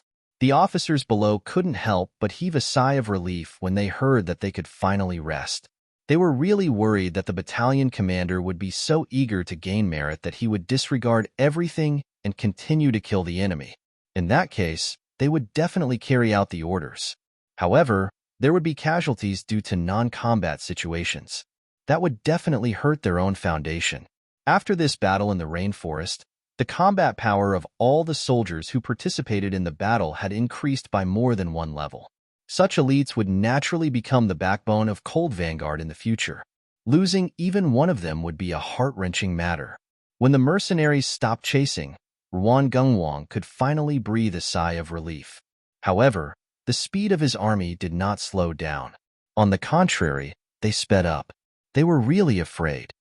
They were afraid that if they relaxed, the mercenaries would chase after them and their losses would be even greater. Ruangungwang's fleeing speed was extremely fast, which naturally gave way to Chen Heijin's troops. Originally, they only had to face 1.5 battalions of mercenaries, but after Wu Shang and the rest of the Cold Vanguard troops had a good night's rest, the 3 battalions of mercenaries gathered together the next day. With their increased strength, they put more pressure on the black soldiers and suffered greater losses. Putting aside the fact that the Jiaoji army in the Lang Sun region was constantly fighting and retreating, they had to pay a heavy price every day. In front of Beidai City, General Huang Hua, who was ordered by King Li to bring 5,000 soldiers, had also arrived. The moment they arrived at Beidai City, Huang Hua ordered the army to get into formation, following which, the siege began. The moment Huang Hua's army arrived at the city, the originally quiet Beidai City became restless. Some of the Jiaoji tycoons who had been hiding in their homes took the opportunity to cause trouble, intending to work together to retake Beidai City. The reason why these tycoons dared to make a move was because they had already seen that there were not many enemies, only about 1,000 of them. This was the reason why they dared to make such a huge bet. 2nd Battalion Commander Chun Bo, who had long guessed that such a situation would occur, first withdrew his army, then arranged for 2 companies of auxiliary soldiers to be stationed at the West Gate. They were only waiting for the guards organized by the rich and powerful in the city to rush over, and then a burst of continuous fire. After a series of concentrated gunshots, nearly 100 corpses were left behind in front of the Western Gate. Only then did the rich people feel fear. Feeling fear, they retreated to their own courtyards and placed all their hopes on the Jiaoji army outside the city. After dealing with the internal threat, Chun Bo focused his attention on the Jiaoji army's siege. From afar, there were countless Jiaoji soldiers standing at the west gate of Beidai City. In comparison, there were only 3 battalions of Yang family soldiers guarding the city. However, this disadvantage in numbers didn't make Chun Bo and his soldiers show any signs of fear or worry. They were relying on the firearms in their hands. Brothers, don't panic. Let the enemies come first. When they are 100 meters away, the auxiliary soldiers will open fire and give them a head-on blow. Once they are about to retreat, the cold vanguard warriors will use 600 meters as a boundary to reap the lives of the enemies. In short, since the enemies are here, we cannot let them retreat too easily. Everyone, remember? Standing on top of the city gate tower, Chun Bo used his nightmare mirror to observe every move of the Jiaoji army. He calmly gave out orders. This wasn't the first time Chun Bo led an army alone. However, in the past, he only fought on a small scale within the Ming dynasty. When he fought against the Huang bandits, he was accompanied by other Ming soldiers and couldn't unleash his full potential. This time, however, there were no restraints and he could fight as he pleased. With Chun Bo's calm command, the cold vanguard warriors, who were already elites, were fearless. Even when facing an enemy 4 times their number, they didn't show any signs of fear. On the contrary, each of them hoped that the enemy would come quickly and not be scared away. They didn't want the credit to fly away from them. The soldiers were of one mind. Chun Bo, who had finished his preparations, led the 3 battalions of soldiers to look ahead with bright eyes. Some of the company commanders and platoon commanders were still mumbling to themselves, "Come on, don't worry, we won't attack you first. We'll come as soon as possible." It seemed like their prayers were effective.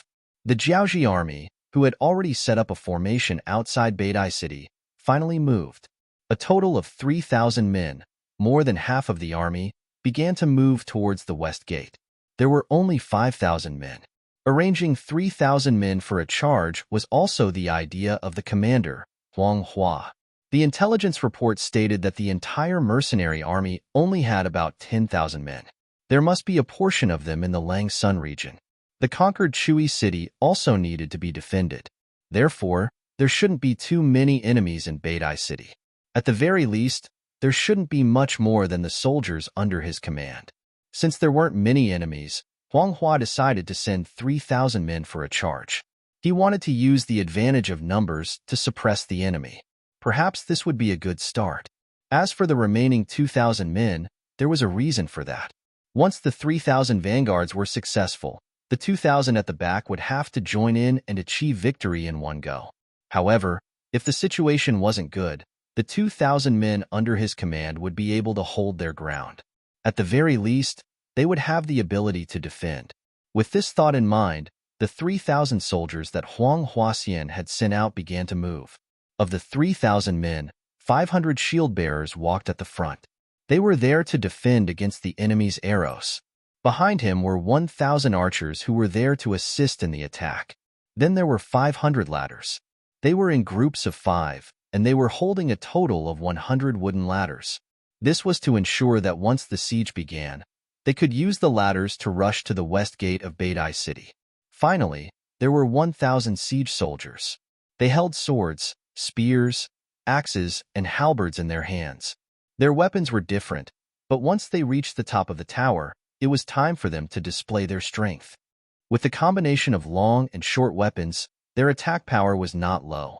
The 3,000 soldiers of the Jiaoji army marched forward in an orderly fashion. From afar, they looked like a black mass.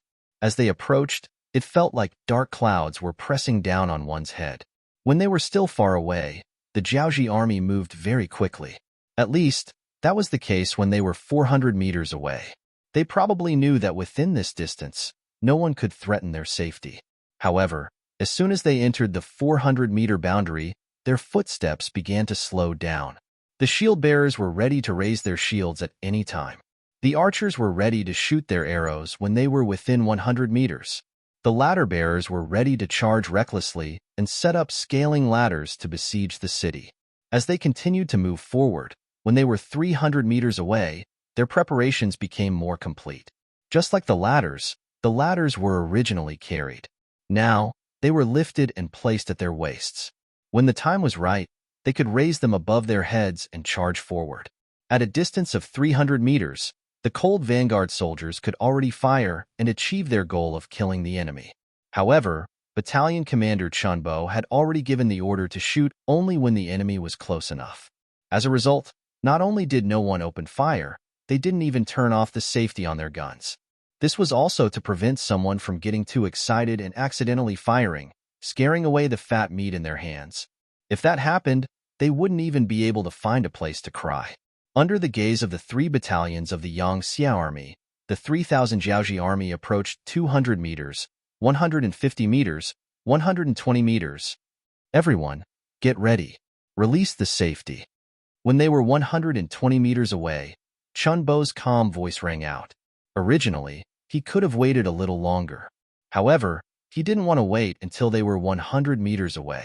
He didn't want to wait for the enemy's archers to be able to fire before returning fire. If that happened, who knew if any of the arrows would hit the city walls and injure his soldiers?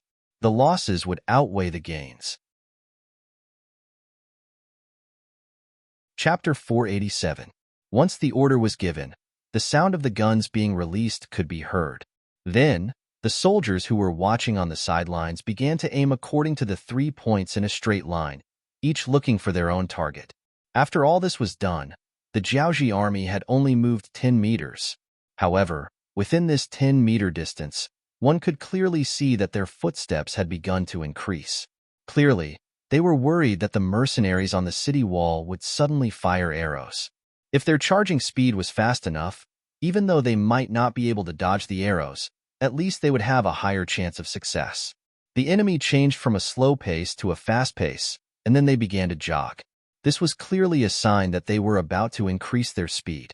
The eyes of Battalion Commander Chunbo, who was leading the team, narrowed. He held the Type 95 in his hand and pressed the butt of the gun against his shoulder. Using this as a support, he assumed a very standard and beautiful standing posture while firing the gun. Not only Chunbo, but all the gunmen were ready to shoot. Now, they only needed to wait for the order to shoot the enemy and make a contribution. Finally, while jogging, the 3,000 Jiaoji soldiers at the front, who were the shield soldiers, had reached the 100-meter mark. The archers behind them also took out their feathered bows and arrows from the quivers on their waists, ready to draw their bows and shoot. Fire! Chunbo's voice suddenly rang out. Following this voice, the Type 95 in his hand fired the first shot. The target was a person who looked like a small general in the Jiaoji army. Bang! Bang, bang, bang, bang. After the sound of a gunshot, what followed was the scene of thousands of guns being fired. Bursts of popping sounds rang out, and the Jiaoji soldiers fell to the ground one after another. There was no sound of arrows piercing through the air, nor was there a dense cloud of arrows covering the sky. There was only the sound of gunshots and the appearance of the bullets shooting out in a straight line. This was completely different from normal warfare and instantly caught the Jiaoji soldiers off guard. The first unlucky ones to be chosen as targets were naturally the 1,000 archers. They were the only ones who could pose a threat to the Longfeng soldiers on the city gate tower. Naturally, they were the ones who suffered the most. Many archers didn't even have time to hold the arrows in their hands before they fell to the ground. Horrifying bloody holes could be seen in their heads. There were also some archers who had just grabbed their arrows and fell to the ground. Even when they died, their faces were filled with unwillingness. Clearly, they couldn't understand why they had died before they could even release their arrows or see the enemy's arrows flying towards them. 1,000 archers were the first to meet with misfortune. Most of them died before they could even set out. Less than 100 of them released their arrows anxiously. However, due to panic or their limited strength, they did not manage to hit the city gate tower. Or perhaps they had already lost their aim. Even if they managed to hit the city gate tower, they did not manage to hit the designated spot. Cold blade fire. They had already begun to attack. Just now, the 600 auxiliary soldiers had fired first, causing many enemy casualties and throwing the enemy camp into chaos. Seizing the opportunity, Chen Bo gave another shout, and the 400 soldiers of the Cold Vanguard began to attack from the furthest distance. 600 to 700 meters away, the square formation of the Jiaoji soldiers wielding sabers, spears, swords, and halberds also became the first target. The pitiful Jiaoji soldiers were still too far away and were completely unprepared. Suddenly, another wave of concentrated gunshots rang out. Many soldiers fell to the ground with a look of disbelief. This scene gave everyone a huge fright. The final range of an arrow wasn't 150 meters.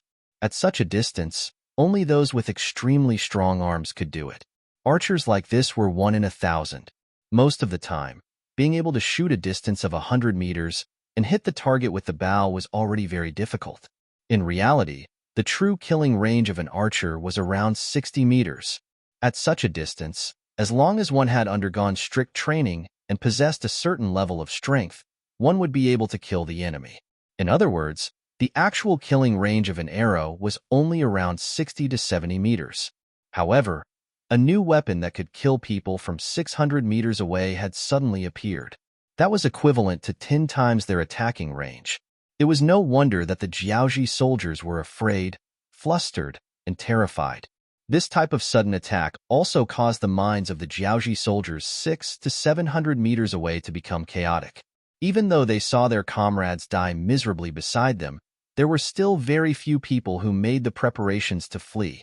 At this moment, they were truly beaten silly. Taking advantage of the moment when the enemy was stunned, the Longfeng soldiers and auxiliary soldiers on the western wall of Beidai City rained down bullets as though they were free. One after another, the Jiaoji soldiers who were targeted were hit by bullets and fell to the ground. There were too many enemies, too many targets, and too many choices. As a result, many of the soldiers switched from single shots to consecutive shots. The gunshots became even more intense. In just a few breaths, too many corpses had fallen below the city wall. The Jiaoji soldiers who were lucky enough to survive finally regained their senses and started to retreat frantically. However, no matter how fast they ran, within a distance of 600 meters, they would still become living targets. Of the more than 1,000 people who ran back, less than 1/10 of them were lucky enough to survive. After witnessing the power of these advanced firearms, the Jiaoji soldiers had long given up on the idea of attacking the city. They ran as fast as they could. Many of them even threw away their weapons and other unnecessary items on the ground, hoping to move forward with light equipment so that they could run faster. As a result, the 500 shield bearers who were walking at the front were in a difficult position. They were originally charging at the front. With the shields in their hands, normal arrows would not be able to harm them. However, even though the shield seemed to be made of iron, its defensive power was greatly reduced in the face of advanced firearms. There were even situations where the shields were penetrated by bullets. Compared to the penetrative power of the bullets, these Jiaoji shield bearers who were holding wooden shields could not put up any effective resistance. That's right, they were holding wooden shields. As a Jiaoji that lacked metal and all sorts of resources, the number of soldiers who possessed metal shields was extremely small. Only the elites of the elites could possess such shields. Usually, the shields used in the army were only made of wood. It was sufficient to defend against long-range arrows. However, when faced with the sudden attack of bullets, it was naturally inferior. Wooden shields could not block bullets, and they were charging too close to the front. As a result, the 500 shield bearers were in an awkward position. Should they run? If they charged too close to the front, they would definitely not be able to escape. Should they charge? With a wooden shield in their left hand and a dagger in their right hand, they were still fine in close combat. However, when faced with a 10-meter-tall city wall, they were powerless. They could neither fight nor flee, especially when some of the 500 shield bearers wanted to retreat but were killed. On the contrary, none of the 450 shield bearers who stood still and did not dare to move were hurt. Instead, they chose to stay where they were. If they stayed where they were, they would most likely become captives and lose their freedom. However, compared to retreating and dying, it was still much better. As a result, a somewhat dramatic scene appeared on the battlefield. The 400 shield-bearers seemed to be wandering outside the battlefield. They stood there in an orderly manner, waiting for the judgment of the god of fate. Naturally, Uncle Chin also saw the 500 shield-bearers. However, when he saw that they did not act rashly and instead stood there obediently, he stopped thinking of killing them. Bullets cost money, and the materials required were not cheap. If he could save a bullet, it was better to save a bullet. Moreover, the 500 shield-bearers were all able-bodied men. For the sixth young master, who placed great emphasis on manpower, this was a considerable gain. Therefore, only a company of auxiliary soldiers were keeping an eye on the shield-bearers. The rest of the soldiers continued to do what they were supposed to do. They continued to fire continuously. However, because the enemies who could escape had already run far away, they had already switched from continuous fire to burst fire. A total of 3,000 people charged forward, but in the end, less than 200 managed to escape. Other than the 400 shield-bearers, the Jiaoji army suffered a tragic loss of 2,000 people in just a short period of time. This result completely frightened the Jiaoji army's General Huang Hua. After this battle, he finally understood why Chui City and Beidai City fell so quickly. Faced with such advanced firearms, he was afraid that no one would be able to stop them. "General, what do we do?" Seeing that the soldiers who charged out were retreating at an even faster speed, and less than a tenth of them survived, a Chiliarch could not help but look at Huang Hua with a bitter expression. Frowning deeply, Huang Hua muttered to himself for a moment before making the decision to retreat. They had already lost more than half of their forces, and their morale was so unstable. If they continued to charge forward, they would not be able to return. Even if the king wanted to punish them, they could only choose to retreat. The general's decision to retreat made the Chiliarch beside him heave a sigh of relief. Following the order, the 2,000 Jiaoji soldiers who were already afraid of being beaten up frantically retreated at a speed that was more than 2 times faster than when they came. From the looks of it, humans truly cherished their lives. The Jiaoji army retreated. On the city walls, not a single soldier cheered loudly. Perhaps to them, this was something that could not be any more normal. Since that was the case, what was there to be happy about? On the contrary, there were 200 people who were displeased. They were the auxiliary soldiers who were arranged to guard Beidai City. Because of the previous incident where the Jiaoji citizens charged into the city, Chen Bo was worried that there would be a fire behind him. Thus, he arranged for these 200 people to guard the rear. This also meant that they did not have any chance to participate in the battle. It was inevitable that they would feel resentful. Chapter 488. In order to ensure fairness, the 450 Jiaoji shield-bearers who didn't dare to move were handed over to the 200 auxiliary soldiers. No matter what, it could be said that others ate the meat while they ate the soup. Thus, the 200 auxiliary soldiers opened the city gates under the lead of the 2 company commanders and walked out while glaring fiercely. In order to survive, the shield-bearers had thrown all their weapons to the ground. Finally, they saw the mercenaries in green walk out. For some reason, they were not afraid at all. Instead, they felt as if a heavy burden had been lifted off their shoulders. If no one came out to receive them, it would be a dead end. Beidai City's defense was a great victory. More than 2,300 enemies were killed, nearly 500 were captured, and countless military supplies were obtained. When Yang Qindong rushed to Beidai City with the main force of more than 7,000 people, he heard such a report. On the other hand, in Hanoi, the capital of Jiaoji, bad news came one after another. As the king, Lu Li seemed to have aged a lot in an instant. There were even some voices questioning him, saying that he was going to let the young crown prince take over the throne in advance. When King Li heard these discussions, he only replied that he understood in a daze.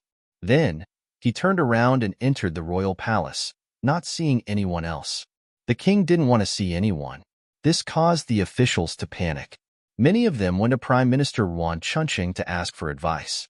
Compared to the other officials who were panicking, Prime Minister Yuan Chunqing was much calmer.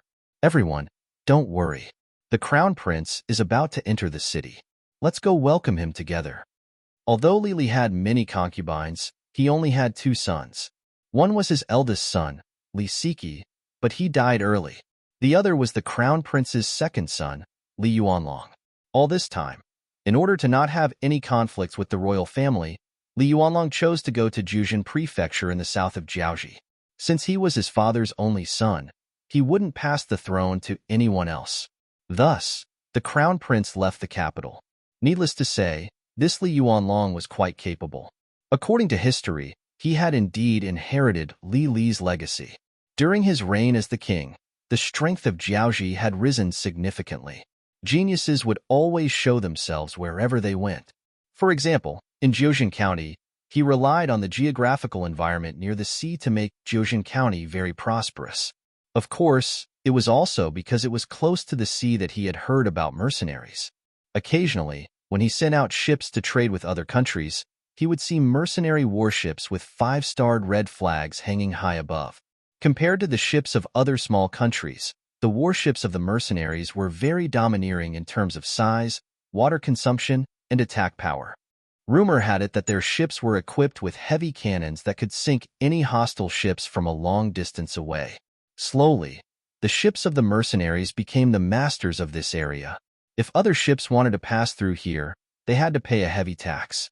Li Yuanlong still remembered the first time he saw a mercenary warship with a red flag hanging high above the sea.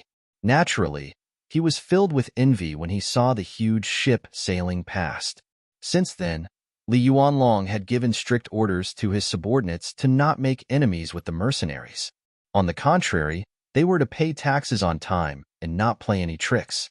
It was because of this extremely correct decision that the ships of Jiaoji had been very safe.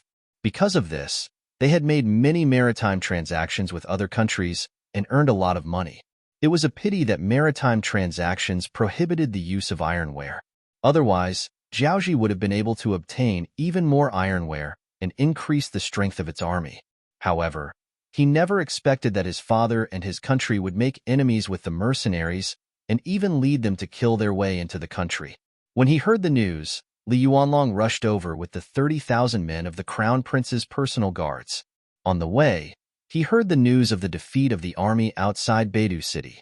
Outside the east gate of Hanoi City, Prime Minister Yuan Chunqing led a group of civil and military officials to welcome the crown prince, Li Yuanlong. The officials warmly greeted the crown prince, the future king.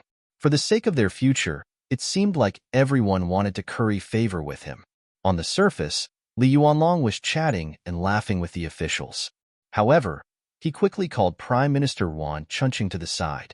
Prime Minister Yuan, what is going on? Are the mercenaries really that strong on land? Sigh. At the mention of this question, the wise Yuan Chunqing immediately shook his head in pain. Yes, Your Highness. General Huang Hua came back and said that the enemy had a type of gun that could shoot a few hundred feet away. It could take a person's life on the spot. A gun that could shoot a few hundred feet away? Even though Li Yuanlong was somewhat prepared, when he heard this answer, he was still shocked and sighed. Because of Li Yuanlong's strategy, he had always thought that the Jiaoji ships and the mercenary ships on the sea were peaceful. This made him think that the enemy's cannons were limited in power. Therefore, they did not make enemies everywhere and became the true overlord of the sea. However, when he heard that they had such a powerful gun, he understood that it was not that they did not have the power to dominate, but that they were not willing to do so. As for the reason, others might not know, but Yang Chendong understood it best. It was that they did not have enough people and manpower. It was because they did not have enough people. Even if they occupied some places now, they would not be able to control them. Facing the enemy's armed forces, he could lead his army to wipe them out, but he couldn't just kill the foreign civilians. If he wanted to rule the world, killing them wouldn't solve the problem. He needed more Han people. Some glory wasn't just for him to enjoy. He needed more Han people to enjoy it together with him. Li Yuanlong was not Yang Chendong. Of course, he did not understand what the other party was thinking. When he heard that the mercenaries had attacked the country, he thought that his father had done something to offend them. Right, Prime Minister Yuan, where's my father? After getting a rough understanding of the situation, Li Yuanlong asked with concern as he walked towards the palace in the city with the other officials. Prime Minister Yuan Chunqing said with an ugly expression, "His Majesty." The king entered the harem alone. He did not allow anyone to disturb him. Anyone? Does that also include this prince? When Li Yuanlong heard this answer, he was first stunned. Then, he thought of something and revealed a look of joy. Yes. The king specifically said that he would not see the crown prince. Yuan Chunqing was much more straightforward when he replied. Since there were some things that could not be avoided, then there was no need to avoid it. Although it was a little bullying, he was the king after all. Furthermore, there was no need to bully a father and son. When he heard this affirmative answer, Li Yuanlong's expression slowly returned to normal. He finally understood that his father had left the mess for him to deal with. If there was a mistake, then it would be his fault. Not only would his father not support him, but he would also criticize him and even take back his authority. On the other hand, if he did it well, then his father would have to abdicate. Li Yuanlong was indeed someone who had been the crown prince for many years. He was able to understand the situation so quickly. This was also why Prime Minister Yuan Chunqing had an ugly expression when he answered this question. However, there was nothing he could do. After all, Li Yuanlong was the king and he was only the king's son. The so-called kinship. Haha, I almost forgot. In the face of huge benefits and reputation, there was no kinship in the royal family. After knowing his father's plan, Li Yuanlong did not have any intention of avoiding it. The fact that he had rushed over from Jiuzhen County after receiving the imperial edict was enough to explain everything. If he really wanted to avoid it, he could have just said that he was not feeling well and did not appear. Furthermore, as the crown prince and the future king, Li Yuanlong did not want to see anything happen to Jiaoji. However, since there was a problem, it had to be solved. The heavy responsibility of solving this problem fell on his shoulders. This was his responsibility. Since that is the case, I will have to trouble Prime Minister Yuan to gather all the officials. This crown prince would like to hear their opinions. Since the problem was to be solved, it was naturally Han Xian who gathered the soldiers. The more the better. If he listened to their opinions, he might be able to find a way to solve the problem. Although Li Yuanlong already had a way to solve the problem, it would cost him too much to complete it. If there was a better way, he would not mind accepting and listening to it. Yuan Chunqing knew that the crown prince was going to take over the government in advance, or rather, he was taking the initiative to take over the problem. He first looked at Li Yuanlong with an admiring gaze, then nodded and said, "Okay, then I will gather all the officials and listen to the crown prince's instructions." "Thank you, Prime Minister," Li Yuanlong replied in a respectful tone. After the crown prince entered the city, the first thing he did was to gather the important officials in the front hall of the palace to discuss important matters. All the officials of Jiaoji rushed over. None of them wanted to let go of this opportunity to show their faces. As a result, the hall that could normally only hold 50 to 60 officials was stuffed with over 100 people, making it seem very crowded. Li Yuanlong didn't have the slightest intention of chasing them away. On the contrary, he maintained a smile on his face, showing a very patient look. When almost everyone had arrived, at least no one was rushing over from the outside, he coughed lightly and attracted everyone's attention to himself. With this light cough, the hall quieted down. Then, more than 200 eyes stared at Crown Prince Li Yuanlong. They all wanted to hear what this crown prince would say and how he would resolve the predicament in front of them. Chapter 489. Everyone. After the hall fell silent, Li Yuanlong's voice was heard. "I'm sure everyone knows what kind of situation we are facing now. The mercenaries are coming with a vengeance, and they are equipped with advanced firearms that can take people's lives from hundreds of zhang away. Our army is no match for them, and we have already lost several battles. Right now, the enemy has already taken over Beatty City, which is less than 200 li away from our Jiaoji capital. At this time of crisis, I wonder if anyone has any ideas on how to retreat?" After saying this, Li Yuanlong looked at the officials with anticipation. He wanted to see if there were any better ideas. After hearing the crown prince's words, the officials, who were still discussing spiritedly, fell completely silent. In fact, before the crown prince came, everyone had talked about the war in the country more than once. Huang Hua had returned, Jishu and Longbian had also sent back news, confirming that the mercenaries had a powerful killing weapon in their hands that was far beyond their imagination. It was an advanced flintlock that could fire continuously and was extremely accurate. It was said that the firearm could shoot up to 600 to 700 meters away. When it landed on a person, it could still be fatal. In comparison, the bows and arrows in their hands could only shoot up to 100 meters. When it was truly lethal, it could only shoot up to 50 to 60 meters. The difference was more than 10 times. How could they fight this war? But what could they do if they couldn't win? This was where they lived, and the mercenaries belonged to outsiders. Even if they were outsiders, they couldn't just let them do whatever they wanted, right? When the king refused to see anyone, everyone put all their hopes on the crown prince. But now that the crown prince asked this question, how could they answer? Everyone who couldn't think of a solution could only turn their attention to Li Yuanlong. In their opinion, they didn't have the ability to find a solution, but the crown prince must have a solution. No one spoke. Although this was within Li Yuanlong's expectations, he still couldn't help but let out a long sigh when he saw the outcome. Is there really no solution to this? Seeing how disappointed the crown prince was, the officials couldn't help but lower their heads. Obviously, they didn't want the crown prince to see their incompetent side. On the other hand, some of the military officials had a helpless look on their faces, but none of them lowered their heads. As generals, they were originally prepared to sacrifice their lives for the country. They were not afraid of death. After seeing that the civil officials were helpless, the generals led by the famous General Fan Yuhai stepped forward. "Your Highness, we are willing to be the vanguard. Once you give the order, no one will disobey." More than a dozen generals stood up and spoke in unison. It was quite imposing. Their words caused the civil officials who had their heads lowered to tremble. It also caused Li Yuanlong, who was seated at the head of the table, to light up. No matter what, as long as there are generals who dare to fight, Jiaoji will not fall.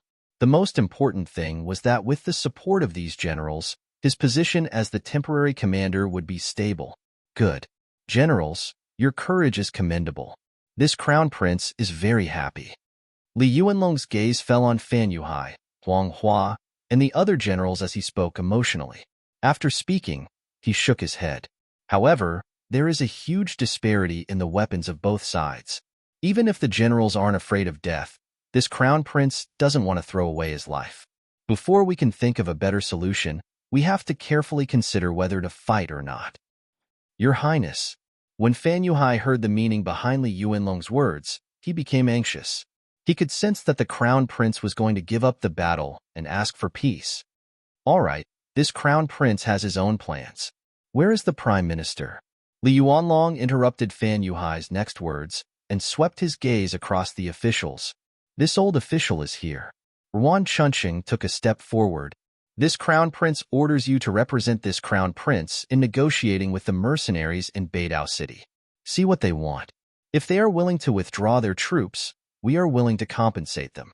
Are you willing to take up this task? Since he couldn't find a better solution, Li Yuanlong followed his original plan. This was going to ask for peace. Speaking of which, this wasn't a good task. As the prime minister of the country and the leader of the officials, if Ruan Chunqing said he wasn't willing, no one could force him. However, after his expression changed a few times, he still nodded and agreed. Since it is the crown prince's order, this old official is willing to do it. Good, as expected of the prime minister of the country. Then I will have to trouble you. You can rest assured that the negotiation is just a method. From today onwards, we will use the power of the country to forge iron on a large scale and strive to forge more iron shields and other iron weapons. This will ensure that when the mercenaries are forced to fight, we won't be too passive. In addition, this crown prince will send people to the great Ming dynasty to present a letter of credence. I am willing to be a subject in exchange for the mercenaries' withdrawal. Your Highness the crown prince. Hearing this, all the officials fell to their knees one by one. Of course, they knew that everything they had today was not easy to come by. Now that Li Yuanlong had made so many concessions, they felt very wronged. However, after thinking about it, it seemed that there was no better way to resolve this crisis than this method. Sai, if you want dignity, you need to be strong enough. I hope that after this incident, Everyone can work together to make Jiaoji even stronger. This way, no one will look down on us and Jiaoji in the future. Long live your highness, the crown prince. Hearing Li Yuanlong's words of instruction, all the officials revealed their determination to strive for greatness. The crown prince saw all of this and felt very gratified. If everyone could change after this ordeal, it would be a good thing. Of course, there was one thing that Li Yuanlong would not say out loud. That was, the negotiation was just a pretense. His real goal was to use this opportunity to forge more iron weapons to fight the enemy. Being influenced by what he saw and heard since he was young, he did not believe that begging could be exchanged for peace. Only by becoming stronger would others look up to him. That was where true strength lied. Even if the enemy had such advanced firearms, with Jiaoji's current conditions, it would require too much effort to win the war. If things went wrong, the foundation of Jiaoji would be shaken. This was not something that the ambitious Li Yuanlong wanted to see. What he needed was to win this war with the smallest price. For this reason, he did not hesitate to temporarily lower his head to the great Ming dynasty in order to obtain their support. He had already asked around and found out that the enemy's general was the Duke of Loyalty. Since the Duke was conferred by the great Ming dynasty, this matter would be easy to handle. As long as the great Ming dynasty's emperor ordered him to retreat, how would the enemy dare to not retreat? When that time came, it would be time for him to launch an all-out counterattack. He might even launch a surprise attack while the enemy was retreating. If things went well, he might even be able to obtain those advanced firearms for his own use. As for whether the great Ming dynasty would do as he wished and request Yang Chendong to retreat, there was no need to think too much about this. What was the great Ming dynasty? It was a great nation. The most important thing was what others thought of them. As long as they said something nice, or even made some verbal promises, the great Ming dynasty would definitely do as they said for the sake of their reputation. This was what it meant to suffer because of their reputation. In order to gain a good reputation and a magnanimous title, countless dynasties in history had paid a heavy price for this. Even Li Yuanlong could see this point and use it to his advantage. It was clear that such a huge shortcoming hindered China's development. After the impromptu court meeting ended, Li Yuanlong found Prime Minister Yuan Chunqing and told him his true purpose. Prime Minister, when you go to the mercenary camp, don't be too anxious. The negotiations can be done slowly. In this case, the people I sent to the great Ming dynasty to ask for peace will cooperate with you to deliver the good news. Rest assured. Considering the distance between Jiaoji and the great Ming dynasty, some things could not be done in a day. How to fight for time was what Yuan Chunqing needed to do. After understanding the crown prince's intention, Yuan Chunqing was very relieved. He was worried that the crown prince would be scared. If that was the case, how could he lead Jiaoji to greater heights? Fortunately, everything was just a temporary measure. A person who could adapt to circumstances like this was the true leader of Jiaoji. With a face full of admiration, Yuan Chunqing confidently patted his chest and promised Li Yuanlong, "Your Highness, please rest assured. Once I'm here, it won't be a problem to delay for 10 to 15 days. Okay, this crown prince will order the people who go to the great Ming dynasty to ask for peace to speed up," Li Yuanlong also vowed. In general, he valued the prime minister's talent very much. Naturally, he did not want anything to happen to him. On the night after the two of them discussed, the officials who went to the great Ming dynasty to ask for peace secretly departed. On the morning of the second day, Yuan Chunqing changed into a brand new official uniform and led a group of personal attendants out of Hanoi City. They headed straight for Beidai City, which was 200 li away. Just as the group departed, a messenger from Jiaoji rushed to Beidai City ahead of them and explained the prime minister's intentions. Beidai City. With the arrival of Yang Chendong's main forces, the city changed again.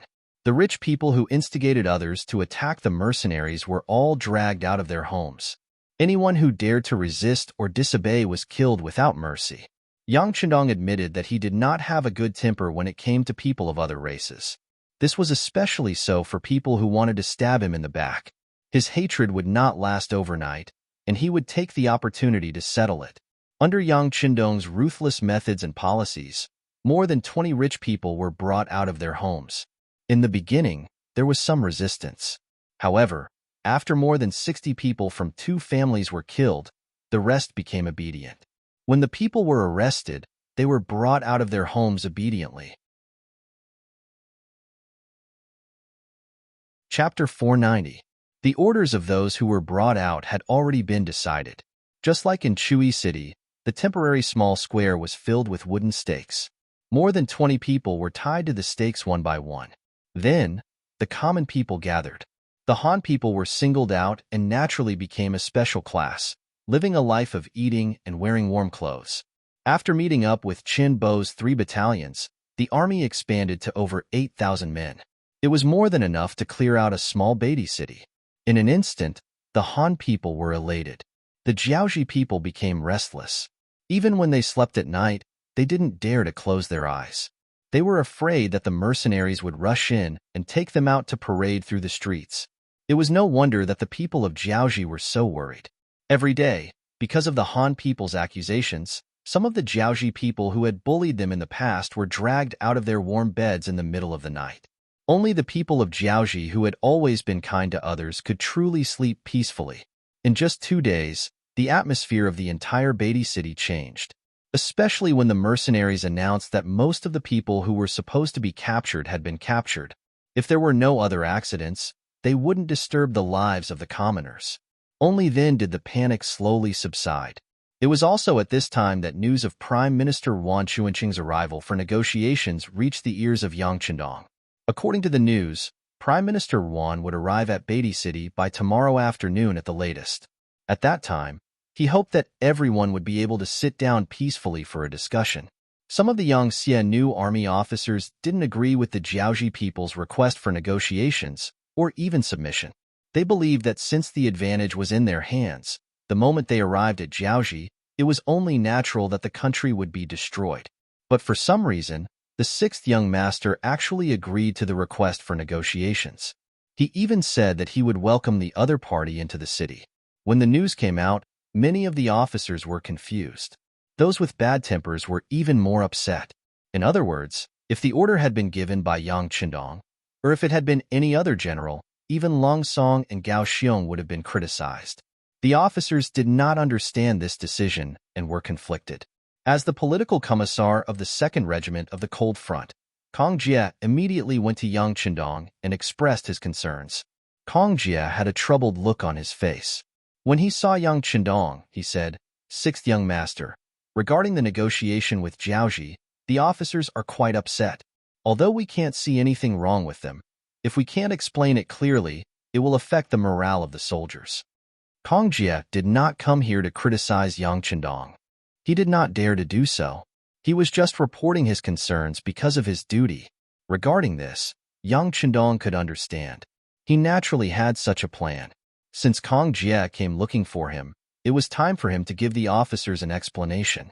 "All right, political commissar Kong, you don't have to be too anxious. Since this young master was the one who made the decision, I have my reasons. How about this? Inform all the officers and instructors of the various battalions to come for a meeting. This young master has something to say." Seeing that Yang Qindong wanted to personally explain the matter to everyone, Kong Jie was overjoyed. He immediately said, "This subordinate will inform them right away." In less than an hour, all the battalion commanders and instructors of the same rank in the city arrived at the general's residence.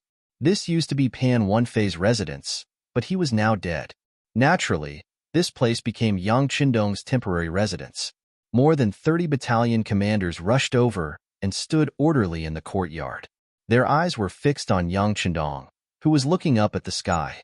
This scene had been going on for quite a while. It was Yang Qindong who called them over, but the 6th young master did not say a word.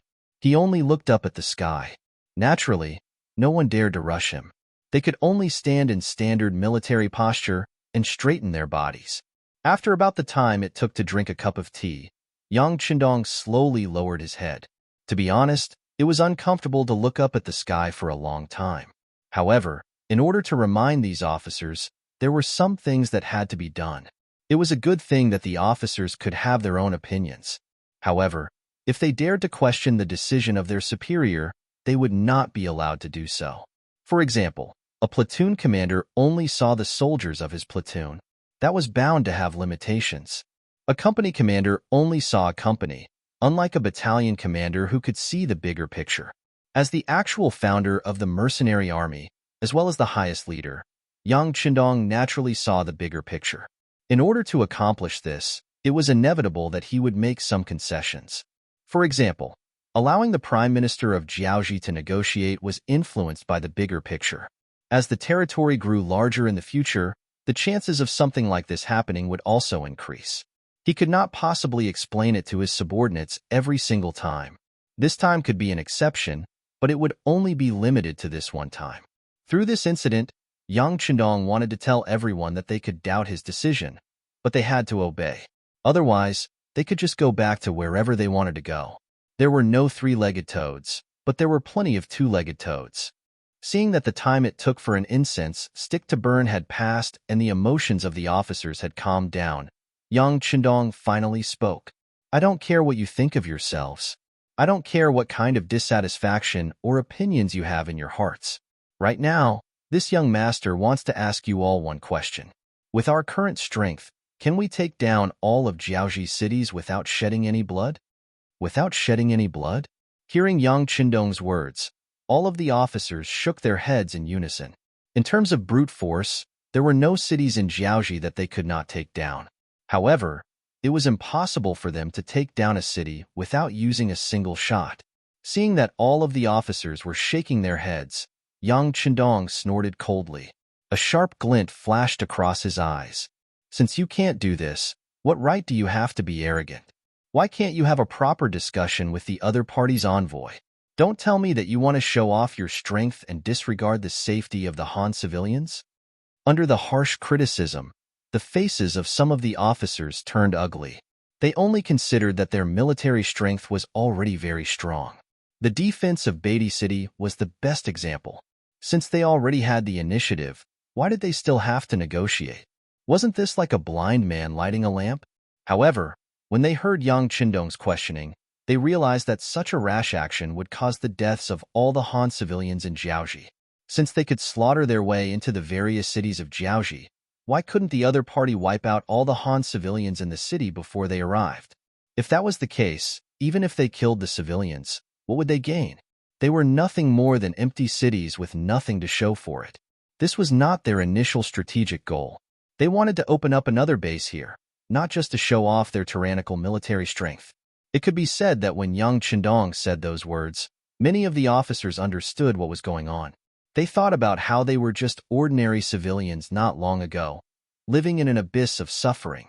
If it wasn't for the sixth young master who saved them, gave them authority, and gave them the most advanced firearms, some of them would have been dead by now. Most of them were still running around just to fill their stomachs. Where did the morale and drive come from? The officers who had figured everything out lowered their heads one by one. They were reflecting on their wrong thoughts. Seeing that the officers understood his intentions so quickly, Yang Qindong's expression turned slightly better. All right, I've explained everything to you. If anyone is still dissatisfied with the negotiations with Jiaoji, feel free to voice it out. However, if you don't have any objections now, you are not allowed to discuss this matter when you return. Otherwise, I'll fire every single one of you. I won't care what contributions you've made in the past. When that time comes, don't say that I, the sixth young master, won't be merciful. No, the sixth young master is wise. A wave of awe sounded from below. It was no wonder that these officers were able to think things through so quickly. Previously, they were limited by their foresight, and their thoughts were limited as well. Now that they knew that the sixth young master was thinking for the sake of the Han people, how could the officers who used to be part of him not understand? Meeting adjourned if you've thought things through. If you have time, train more and help the people in the city. It's better than letting your imagination run wild every day. Yang Qindong waved his hand casually, and the courtyard, which was filled with people, was emptied in an instant. Other than the fact that Yang Qindong was the sixth young master, he was able to pacify the officers so quickly because he was thinking for the sake of the Han people. Did you think he wanted to negotiate with them?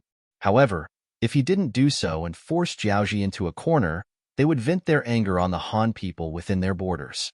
By then, it wouldn't just be one or two people dying.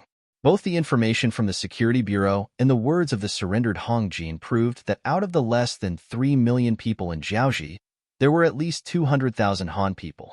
That was a ratio of 1 in 15. If all these Han people were killed, it would be a huge loss to the Han people. More importantly, many of these people had lived here since young. They had feelings for this place and knew how to build it. If a new batch of people were to come, they would have to adapt to this place all over again, and that would take up a lot of time. Right now, what Yang Chendong lacked the most was manpower and time. After all, the world was so big. Who knew how many years it would take to conquer it all? Chapter 491. There were some things that could only be done as quickly as possible. In this way, whether or not the Han people in Jiaoji could survive, and how many of them could survive, would be directly related to the issue of ruling over this place. After convincing these officers, they would go and convince the platoon officers, and the entire army would become stable again. At noon on the second day, a group of 200 people arrived at the west side of Beidai City. Ruan Chunqing arrived at Beidai City 4 hours earlier than planned, and it was enough to show their sincerity and anxiousness. They were afraid that the mercenaries would attack the other cities again, so they rushed over without stopping to rest. When Ruan Chunqing arrived at the city, according to the plan, 2nd Regiment Commander Luo Per and Political Commissar Kong Jie went out to welcome them and led them into Beidai City. Trying his best to maintain a smile, Ruan Chunqing greeted Luo Per and Kong Jie before asking about Yang Chendong. "May I know where the Duke of Loyalty is?" This time, this Prime Minister is under the orders of the Crown Prince to bring some gifts. The Duke of Loyalty is still inspecting the army. If Prime Minister Ruan is anxious, why don't you take a look with us? Political Commissar Kong Jie first smiled at Luo Per, then turned to Ruan Chunqing and said in an unhurried tone, "All of this was planned." Ruan Chunqing was anxious to see Yang Chendong and test his intentions, so he wanted to use this opportunity to give him a good beating and let him see the morale and momentum of the mercenaries. When he heard that Yang Chendong was inspecting the army, a bitter expression flashed across Ruan Chunqing's face. To be able to become the prime minister, which one of them was an idiot? How could he not understand the meaning behind this? This was clearly a show of strength. But when he thought about it, he also wanted to use this opportunity to see the strength of the mercenaries.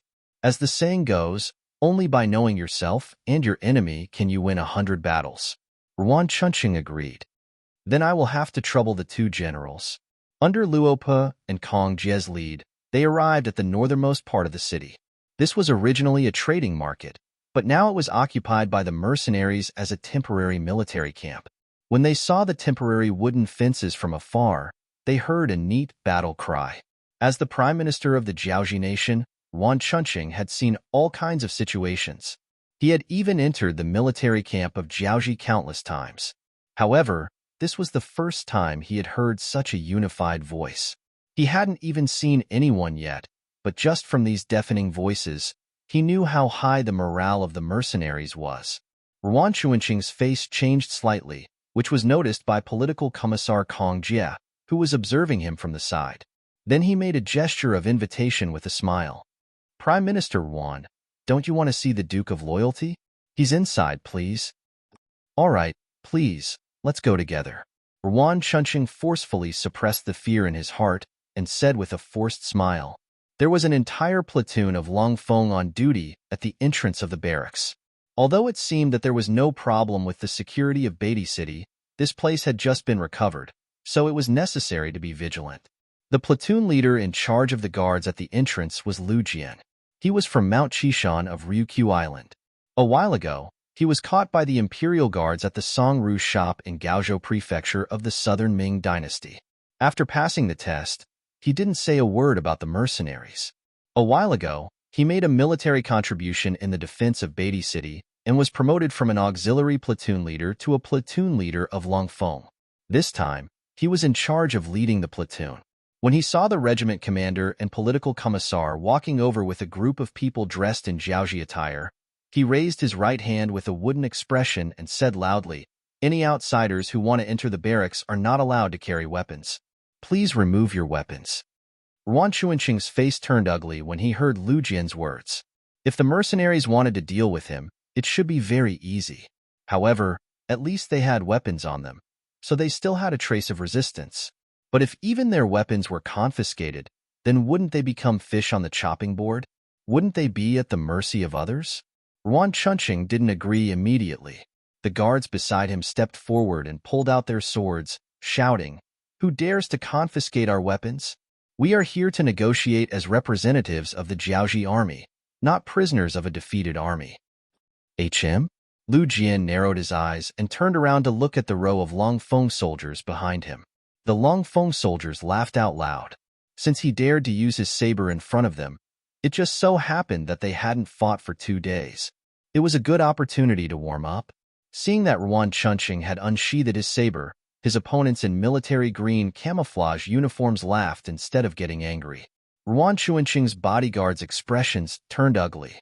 This mission wasn't easy. If they didn't handle it well, they would be in danger of dying. Everyone was already mentally prepared for this. However, if they could avoid death, it would be best if they didn't die. But now that the situation had come to this, they didn't know what to do for a moment. They could only look at Ruan Chunqing with troubled gazes and wait for the Prime Minister to speak. Ruan Chunqing's expression didn't look any better. Although he was a little angry at the arrogance of the mercenaries, who wanted to confiscate his weapons as soon as they met, he was here to negotiate, not to surrender. However, he hated his guards even more. How could they pull out their swords without an order? If they angered the mercenaries, not only would they fail the negotiation, but they would also lose their lives here. Death. Of course, Ruan Chunqing was afraid. However, he was also afraid that he wouldn't be able to complete the mission given to him by the Crown Prince. Therefore, when he saw the inquisitive looks from the guards, he turned to Luo Pa and Kong Jie and said, "Generals, we are guests after all. A host should treat his guests well." Seeing how thick-skinned Ruan Chunqing was, Political Commissar Kong Jie spoke up before Luo Pa could say anything. "Apologies, we didn't invite you here. Even if you are a guest, you have to follow the host's rules." The moment he finished speaking, Ruan Chunqing's expression turned ugly. This time, they were the ones who initiated the negotiation. In other words, they were the weaker party. It was difficult for them to be treated with respect.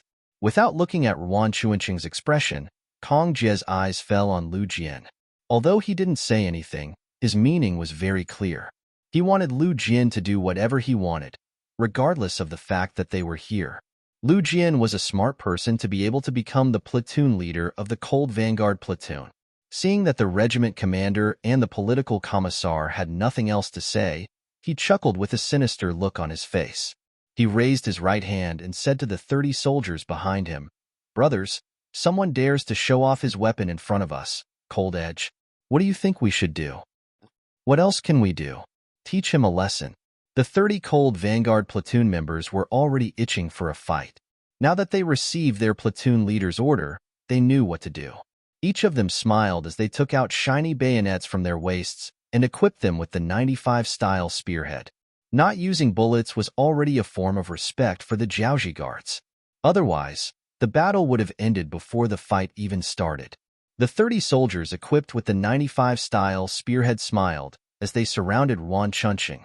However, even though they were smiling, their formation wasn't messed up at all. Instead, they formed a ring-shaped formation. In just a few breaths, more than 30 of Ruan Chunqing's guards were tightly surrounded. Seeing that the enemy was approaching, the guards gripped their bayonets tightly. Then, the captain of the guards asked Ruan Chunqing for instructions. "Since you are all young and are part of the military, a proper spar can improve everyone's relationship.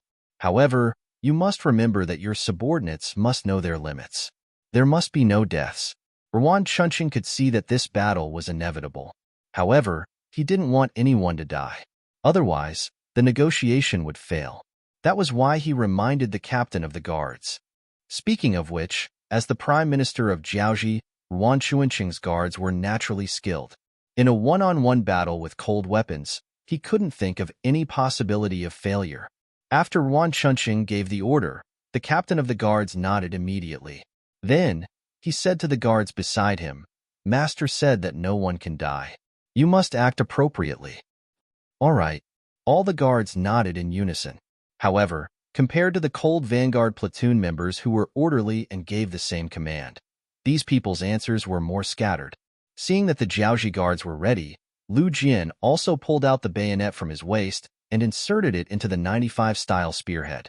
Then, he said, team up with 3 people. Kill. When the word kill was uttered, the 30 cold vanguard platoon members' expressions changed. If it was said that there was still a hint of playfulness in their eyes just a moment ago, now all of them were much more focused. This was also due to Yang Chundong's usual teachings. In his words, mercy to the enemy was cruelty to the reader. Therefore, no matter what the situation was, as long as they fought, no matter how strong or weak the opponent was, they had to give it their all. This was the only way to ensure that they could unleash their full strength and not fail miserably. Under such teachings, the 30 cold vanguard platoon members' expressions turned serious when the word kill was uttered. It could be seen that they were in teams of 3 and quickly gathered together to form a team. They had undergone this training countless times. They were so familiar with it that the Jiaoji guards only saw a blur in front of their eyes. Suddenly, there were 3 enemies in front of them. Moreover, the 3 of them were back to back. After a rough look, it seemed like there were no openings for them to attack from. No matter which direction they attacked from, they would have to face the combined attacks of the 3 people. Chapter 492. This was the first time the guards saw this 3-3 formation, and they were at a loss of what to do. However, even though they were at a loss, it didn't mean that the cold vanguards would wait for an opportunity. Seeing their opponents' confused expressions, the 10 groups of cold vanguards launched their own fierce attacks. The dazzling white bayonets were everywhere. In just the blink of an eye, at least a dozen guards had been pierced by the bayonets and fell to the ground with a look of helplessness on their faces.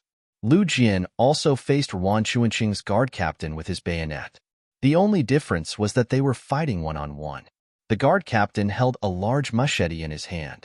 He was also tall and burly. In comparison, Lu Jian, who was only 1.78 meters tall, was at least half a head shorter than the guard captain. In terms of size, Lu Jian seemed to be at a disadvantage. This gave the guard captain a natural advantage, and he thought that Lu Jian couldn't withstand a single blow. However, just as this kind of underestimation was formed, a bayonet suddenly pierced towards his face. The guard captain's expression changed drastically. This kind of fierce attack made him lose focus for a moment, and then he instinctively raised his machete to block.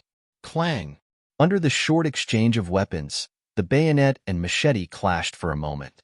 Then, the bayonet that was knocked to the right suddenly turned around and stabbed towards the guard captain's waist. This move was so fast that it didn't seem to be a helpless move at all. It gave people the feeling that it was long prepared.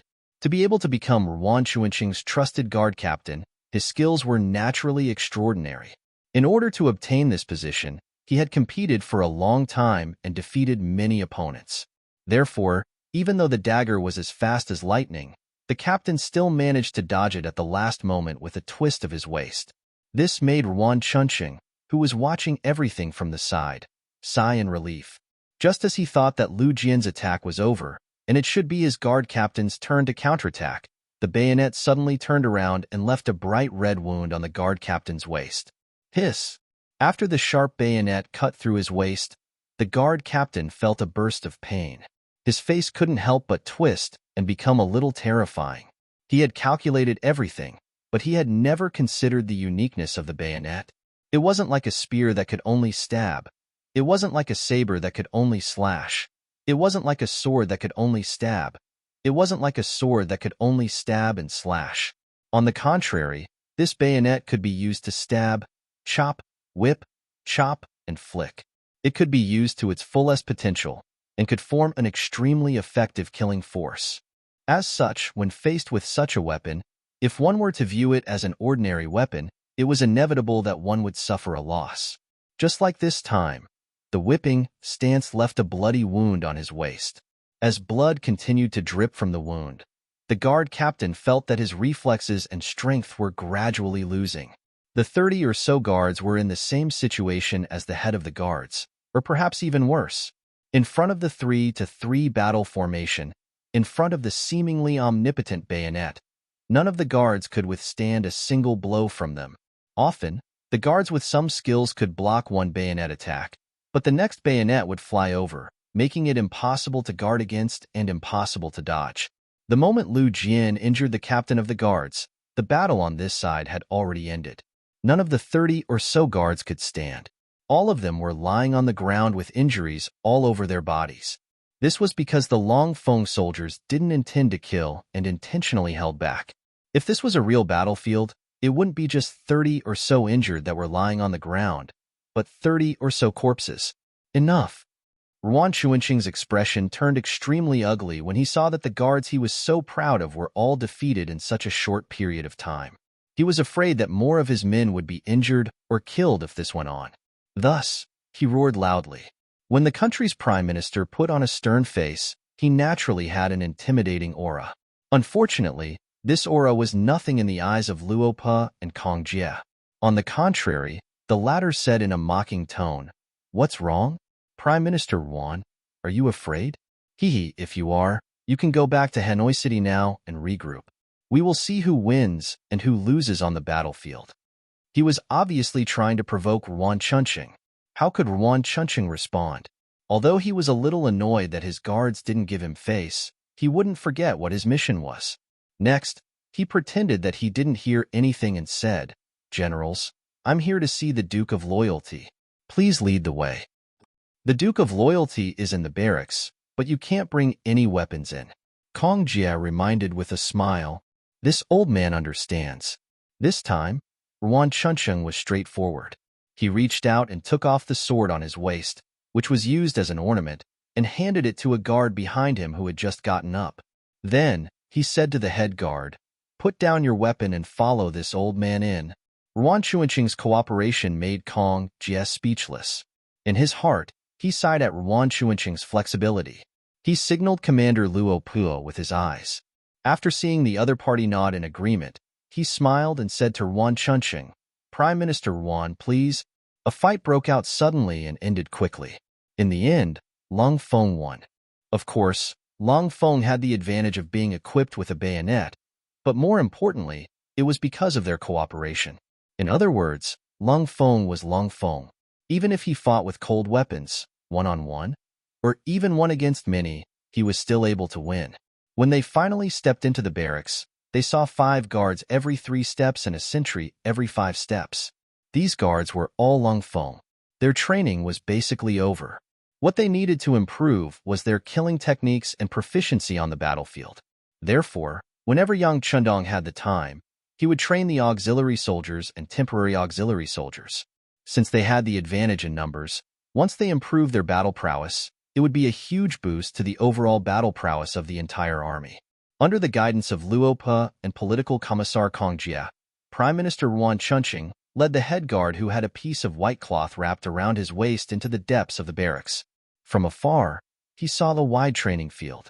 There were thousands of soldiers practicing all kinds of drills. Some were practicing formation, some were practicing assassination, and some were practicing target shooting. There were also some huge logs placed there for a few people to hold together to train their strength. All in all, Ruan Chuanqing had never seen such a training method before. All of this gave him a sense of novelty. It was as if Granny Lu had entered the Grandview Garden. When he walked in front of a group of soldiers who were practicing walking under the slogan 1, 2, 1, Ruan Chuanqing was very curious. He couldn't help but ask Luo Pe and Kong Jie beside him, "Generals, why are they practicing walking?" Of course, the 2 regimental officers wouldn't tell him the various benefits of proper formation training. They only smiled and pointed at a young man who was also dressed in camouflage clothing not far away. "That's the Duke of Loyalty. Let's go over." Oh. When he heard that Yang Chundong was right in front of him, Ruan Chuanqing set aside his curiosity and strode over to where Yang Chundong was. As he walked forward, his expression constantly changed. When he felt that the smile on his face was enough, he maintained this expression and walked over to Yang Chundong. "Duke, the Prime Minister of Jiaoji is here." Kong Jie's voice rang out respectfully and spread forward. Yang Chundong, who was watching the training on the field, didn't change his expression. It was as if he didn't hear Kong Jie at all, and continued doing what he was supposed to do. After Kong Jie reported again, he didn't say anything else. He believed that the sixth young master must have heard what he said, but he didn't reply. There must be a reason why Kong Jie didn't ask anymore. Ruan Chunqing, who was originally smiling, stood there awkwardly. A full quarter of an hour passed. During this time, Yang Chendong said something to a few of the officers beside him. He pointed out many problems with the soldiers' training, but he didn't say a word to them. He didn't even turn his head to look at them. This made Ruan Chunqing's expression turn even uglier. If it wasn't for Crown Princely Yuanlong's voice in his mind, he would have probably left in a huff. Ahem. In the end, he had to fight for the opportunity himself. After adjusting his mentality, Ruan Chunqing decided to speak up himself. Although it was embarrassing enough, it was better than standing there all the time. Your Excellency, I am the Prime Minister of Jiaoji Nation, Ruan Chunqing. I am here on the orders of my Crown Prince to pay my respects. Ruan Chunqing's voice wasn't soft. He shouted with qi in his dantian, so it was impossible for anyone not to hear him. In the end, Yang Chendong finally turned his head. Yang Chendong finally moved. Ruan Chunqing wanted to take this opportunity to say something, but before he could speak, the ridiculously young Duke of Jiaoji spoke first. Are you the Prime Minister of Chiha from Jiaoji? Since we are here to talk business, where is Hong Jin? I will leave this matter to you. 2 meters behind Yang Chendong stood the captive general of Jiaoji, Hong Jin. He was here to observe how the mercenaries trained under Yang Chendong's permission. According to the sixth young master's intention, Jiaoji would have its own army in the future, and the commander of this army would most likely be handed over to Hong Jin. When Hong Jin first heard this news, he was extremely excited. He originally surrendered to save his life, but now he really wanted to serve under Yang Chendong. It was as if he had the opportunity to come to the training ground. He stared at everything without blinking. He only wanted to learn the mercenaries' training methods so that he could form a strong army in the future. Chapter 493. He was still in the middle of studying when Ruan Chunqing's sudden arrival attracted his attention. As a former deputy general of Jiaoji, how could he not know the Prime Minister of Jiaoji? It was just that with his previous status, he couldn't talk to him at all and could only watch from afar. Just now, Ruan Chunqing's performance fell into Hong Jin's eyes. When he saw the high and mighty Prime Minister bowing to the sixth young master, he didn't know why, but he felt a burst of joy in his heart. He originally felt inferior because he was a surrendered general, but now it seemed that there was no difference between him and the Prime Minister. Just as he was thinking about this, Yang Chendong suddenly called out his name. This made him tremble, and he couldn't believe what he had just heard. While Hong Jin was still in shock, Tiger's Mane, who was beside Yang Chendong, had already handed him a piece of paper with words written on it. This is the request for the negotiation. Take a good look. This is also a chance for you to perform well. Seize it. Tiger's Mane patted Hong Jin's shoulder as he spoke. This seemingly inconspicuous action made Hong Jin very excited. Who didn't know what kind of person Tiger's Mane was? He was Yang Chendong's most trusted person. Even regimental officers like Luo Pa and Kong Jie were very respectful in front of him. It was definitely Hong Jin's honor that Tiger's Mane thought highly of him. The excited Hong Jin immediately straightened his chest and said with an incomparably firm tone, "Please rest assured, Tiger's Mane and Tiger's Mane. I will definitely handle this matter well." Hong Jin promised solemnly. Under Tiger's Mane's signal, he came in front of Ruan Chunqing and stretched out his right hand. "Prime Minister Ruan, I will be in charge of the negotiation. Please." Ruan Chunqing's original intention was to negotiate with Yang Chendong. In his opinion, this was the only way to have an equal relationship. However, Ruan Chunqing ignored him. If he insisted on staying here, who knew what would happen? Ruan Chunqing didn't want to ruin their relationship before the negotiation, so he could only sigh and agree. "Thank you, General Hong." Being addressed so politely by Ruan Baiqing, Hong Jin's face was full of joy. "Well said. Prime Minister Ruan, please." Hong Jin's face was full of confidence, but when he really looked at Yang Chendong's conditions, he couldn't help but have a headache. Never in his wildest dreams did he expect the sixth young master's demands to be so harsh. The higher-ups actually demanded that Jiaoji hand over all the cities other than Hanoi City.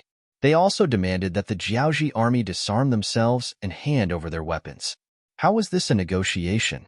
It was clearly forcing the other party to perish. He did not think that Ruan Chunqing would agree. Therefore, when the two of them walked out of the military camp and found a quiet courtyard to sit down, Hong Jin was prepared for Ruan Chunqing to get angry and leave. In fact, Ruan Chunqing was very angry when he saw Yang Qindong's demands. This was an impossible condition. Fortunately, he didn't come to negotiate, but to buy time. Therefore, he didn't leave in anger like Hong Jin expected. Instead, he said seriously that the Jiaoji nation wouldn't accept such conditions and asked them to lower their standards before negotiating. Ruan Chunqing suddenly said such nice words, and he didn't even say a word of anger. This made Hong Jin feel that it was unrealistic. The Beidai city general's residence was now Yang Qindong's resting place. After dark, Hong Jin came to the inner courtyard after being notified.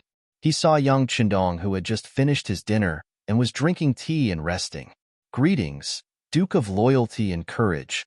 Hong Jin knelt on the ground with a plop and said sincerely. He wanted to call him the sixth young master, but he knew that with his current status, he didn't have the right to do so. "You're here. How's the situation?" Yang Qindong stretched out his hand and gestured for Hong Jin to get up. He also asked about the negotiations. "Duke of Loyalty, I have already talked to Prime Minister Wan. He thinks that our demands are too high. He hopes that we can lower our standards," Hong Jin said honestly. "Lower your standards?" Yang Qindong's face flashed with an unknown smile. "He's not angry?" Hearing Yang Qindong's question, Hong Jin was stunned at first. Then, he thought for a while and said, "He's a little angry, but he doesn't show it." Ha ha, ha ha ha. At this moment, Yang Qindong couldn't help but laugh out loud.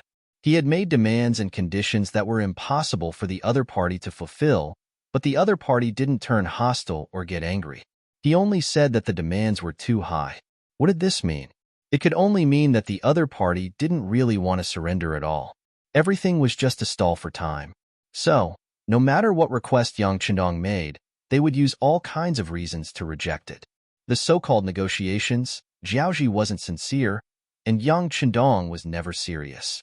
This was just a way for everyone to test each other. Through this test, Yang Qindong got the result he wanted. That was, the other party was indeed stalling for time. They should be planning something. Before they were ready, they wouldn't easily turn hostile. After understanding this, Yang Qindong knew what to do. He said to Hong Jin, who was still standing on the opposite side waiting for orders, "How about this, when you talk to the other party tomorrow, just say this." At the same time, in a courtyard temporarily provided for Ruan Chunqing, the Prime Minister of Jiaoji had also finished his meal and was chatting with the guard captain beside him. "You've seen the training ground today, right? With your experience, if we were to go against the mercenaries now, what are our chances of winning?" Ruan Chunqing asked with interest. Although it was true that he was the Prime Minister, he didn't know much about military affairs, unlike the guard beside him, who was originally a military man. Seeing the Prime Minister asking so seriously, the guard captain hesitated for a moment before shaking his head. "The mercenaries' morale is very high. If we were to go against them now, I'm afraid we would lose." "What are our chances of winning?" After Ruan Chunqing asked, he seemed to have thought of something and said, "Just say it boldly. There are only the two of us here." After receiving the Prime Minister's encouragement, the guard captain looked eager to give it a try. Then, he slowly squeezed out two words. 20%? Hearing the words, Ruan Chunqing looked at the guard captain suspiciously. Being stared at, the guard captain lowered his head and squeezed out two words with difficulty. 10%? Only 10%? Hearing this answer, Ruan Chunqing was clearly very dissatisfied. "Yes, with our current weapons and equipment, it's only 10%. However, if we can have more metal shields, perhaps we can increase it a little. If there's any way to make the mercenaries hesitate, then our chances of winning will be even higher," the guard captain answered honestly. Ruan Chunqing knew that this was the truth, but this result still made him very dissatisfied. He couldn't help but let out a long sigh. Then, he began to think in his heart. The Crown Prince had already ordered people to forge metal shields, and even said that he wanted to build mobile metal carriages. If that was the case, then it wasn't like they wouldn't be able to retaliate at all. thinking about how he had already sent people to the southern Ming Empire. If they could pressure the Duke of Loyalty, then their chances of winning would increase. Sigh, what we lack is time. Ruan Chunqing sighed.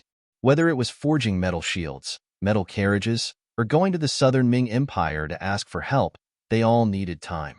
However, would the mercenaries give them enough time? How could he delay? It seems that there is a need to make some concessions on some matters. Ruan Chunqing muttered to himself. The first negotiation ended without any results. The next morning, without waiting for Hong Jin to leave, Ruan Chunqing took the initiative to look for him. It was no wonder that he couldn't keep his cool. After all, in comparison, he was under more pressure. Hong Jin was still thinking about how to complete the task given to him by the sixth young master. Now that Ruan Chunqing took the initiative to look for him, he was no longer in a hurry. He smiled and invited the Prime Minister, whom he once looked up to sit in his courtyard and drink tea. The initiative was already in his hands, so of course, Hong Jin wasn't in a hurry. However, Ruan Chunqing couldn't. Although he wanted to pretend to be very shrewd, the situation didn't spare him.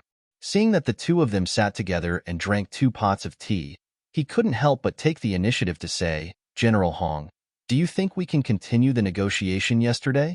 Wait, I drank too much tea. I need to go to the toilet. Hong Jin didn't wait for Ruan Chunqing to finish his sentence. He pretended to be in a hurry to pee, apologized, and left. Seeing how arrogant Hong Jin was, the Prime Minister's guard said indignantly, a petty man intoxicated by success. Of course, Ruan Chunqing heard this. He already knew about Hong Jin's background, and even knew that he was from the Hong family. In the past, even if someone introduced him, whether he wanted to meet such a small figure depended entirely on his mood. Now, he was the one putting on airs. Of course, he was angry. However, when he considered the big picture, he had to suppress his anger. Forget it, a great man knows when to yield, right? So what if he lowered his head in front of this petty man? Once Zhaoji obtained the final victory, not only Hong Jin, but also the entire Hong family, he wouldn't let them off easily. After comforting himself in his heart, Hong Jin waited for nearly an hour before returning to the courtyard with a satisfied look on his face. When he entered, he pretended to be embarrassed and said, Aya, my stomach isn't feeling well. Sorry for making you wait, Prime Minister.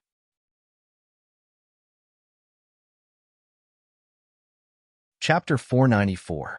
Although his words sounded nice, he did not seem to be apologetic at all. Ruan Chunqing did not want to lower himself to his level. As long as he could stall for time and let the other party be proud of himself, so what? General Hong, are you all right now? Can we continue with the discussion about yesterday's matter? After all, you are a citizen of Zhaoji, and the Hong family is the cornerstone of Zhaoji. For this reason, can we compromise a little? Seeing Hong Jin sit down again, Ruan Chunqing was afraid that the other party was up to no good. So he said all these in one breath.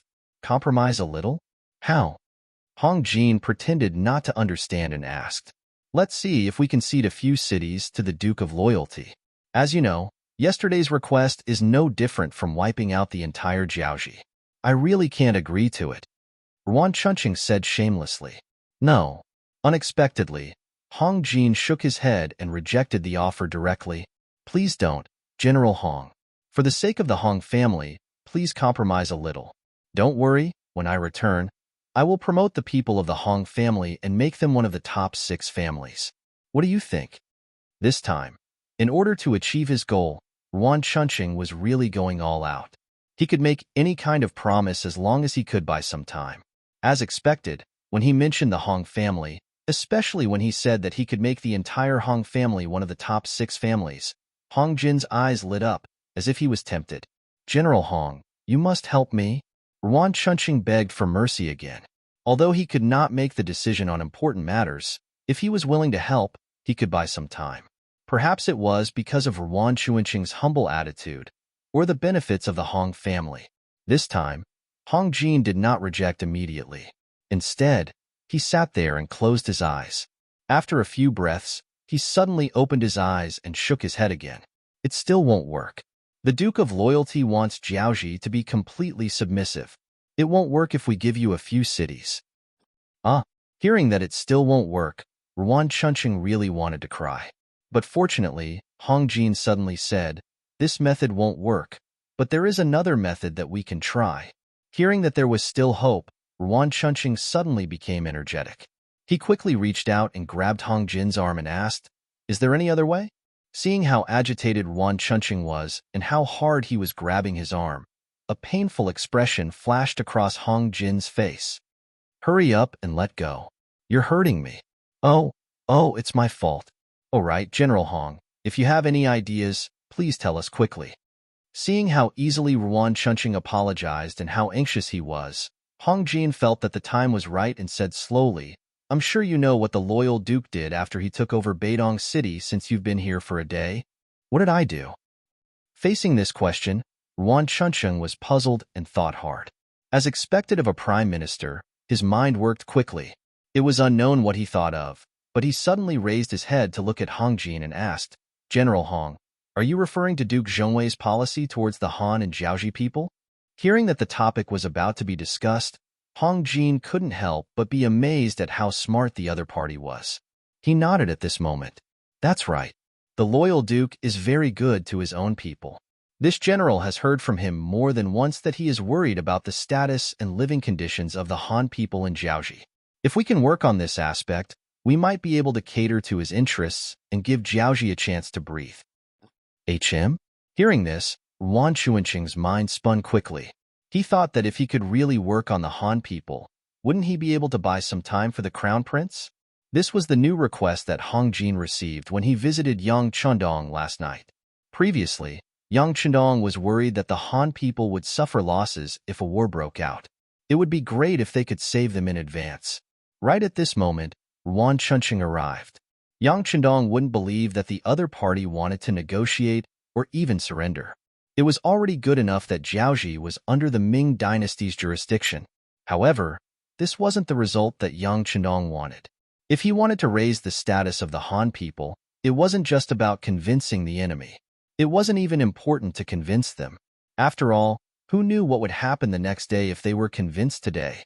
If the current generation was convinced, what would the next generation be like? The best solution wasn't to place hope on others, but to do something with one's own abilities. For example, if Jiaoji was completely destroyed and handed over to the Han people to rule, even if there were disloyal people in the future, wouldn't it be like meat rotting in a pot? Thus, from the start, Yang Chendong had no intention of letting Jiaoji off. No matter what price the other party had to pay, it was the same. However, the reason why he agreed to negotiate was because there were some things that he needed to prepare. With the 10,000 soldiers in his hands, defeating the Jiaoji army wouldn't be a problem. The problem was that after defeating the Jiaoji army, he wouldn't have enough strength to rule this place. He didn't want to work so hard only to benefit someone else in the end. Thus, the problem of population was the problem. In order to achieve his goal of ruling this place, Yang Chendong had already sent a message to Qiqian City, asking them to gather some people and move them to Jiaoji. This would solve the problem of governance after the departure of the Longfeng army and expand the Yang faction's influence and territory. It would take time for those people to arrive. Yang Xie's navy was about to attack Juzhen Prefecture and other places, so it would take time as well. Thus, why not take advantage of this time to get the Han people of Jiaoji over? That way, he wouldn't have to worry about people venting their anger on them or using them to threaten him in the upcoming war. This was why he gave Hong Jin a new mission after meeting him last night. This was why Hong Jin seemed to be persuaded by Ruan Chunqing and took the initiative to give him ideas. Otherwise, with Hong Jin's status as a surrendered general, how would he dare to come up with such an idea and make such a decision? However, how would Ruan Chunqing know all of this? Furthermore, with his worldview and outlook on life, if there was a day when Jiaoji attacked the Great Ming, he would definitely not consider the lives of the Jiaoji people living in the Great Ming. It was precisely because of this different understanding that he decided to agree to Hong Jin's idea immediately after hearing it. However, he was still a little worried about whether Hong Jin's guess was right or not.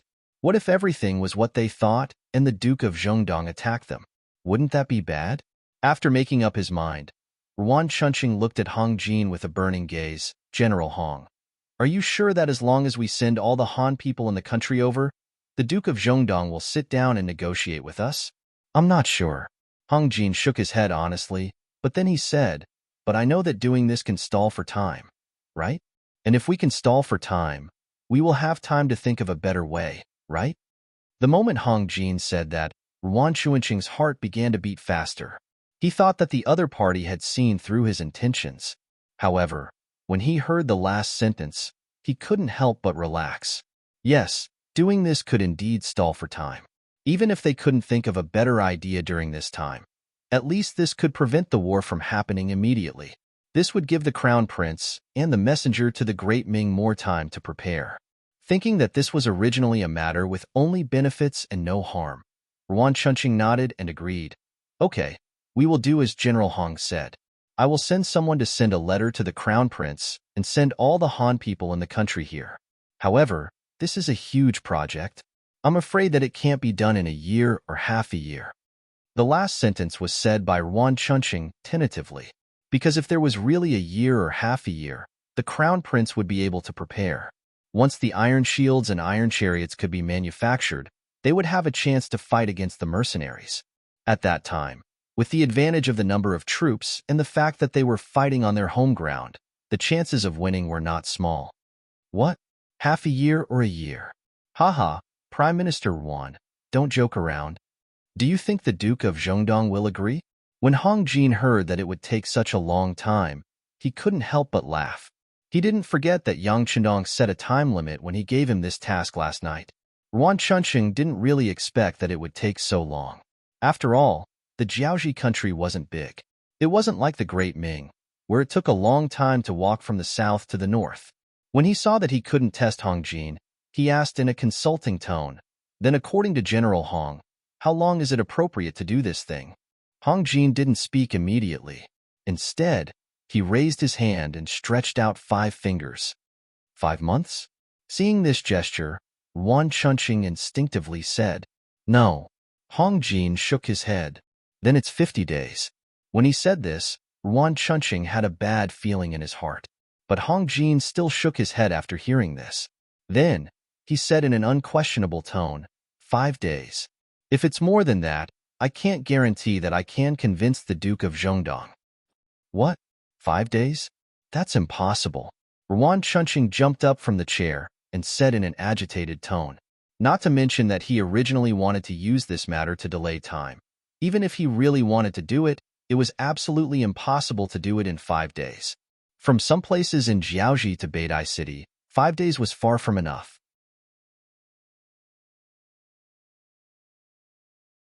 Chapter 495. As if he already knew that Ruan Chunqing would have such a reaction, Hong Jin retracted his 5 fingers and spread out his hands. If that's the case, then there's nothing to talk about. I'll go report to the Duke of Loyalty. Maybe after lunch today, they will send troops to Hanoi City. After saying this, Hong Jin stood up and looked like he was about to leave. How could Ruan Chunqing let Hong Jin leave like this? If that was the case, wouldn't his lobbying mission have failed? Therefore, he immediately reached out and pressed on Hong Jin's shoulder. General Hong, is there anything we can discuss? How about this? How about 3 months? 6 days? 2 months? 7 days? 1 month? 8 days? Half a month? 9 days? The two of them were like peddlers and finally set the time at 10 days. 10 days was the date Yang Chendong gave to Hong Jin. Because within 10 days, Yang Chendong could basically prepare for war. In such a short time, there would definitely be some Han people who couldn't come because they lived too far away. This was something that couldn't be helped. A long night was fraught with problems. If there were a few hundred or even 1,000 Hans in 1 or 2 cities that did not arrive, Yang Chendong would definitely not allow that to happen. 10 days naturally made Ruan Chunqing somewhat dissatisfied, but he also thought that when the time came, he would just delay a bit and try to send some people over within 10 days. After 10 days, there would be more people coming. He didn't believe that at that time, the Duke of Loyalty would really dare to start a war. With each having their own plans, the two sides reached a temporary agreement. Ruan Chunqing wrote a letter personally and sent it to the Crown Prince in Hanoi City. After that, the war in Jiaoji obtained a temporary peace. Yunnan Ping Shi Wang residence. The Mu family, which was the closest to Jiaoji, had been planting their own intelligence agents in Jiaoji. They were the first to know that Yang Chendong had suddenly appeared outside Shui City with his mercenaries and occupied the city. Then, he had sent his troops to Beidai City and occupied the city. After receiving the news, Mu Bin immediately sent the information to the southern Ming Emperor, Zhu Qizhen.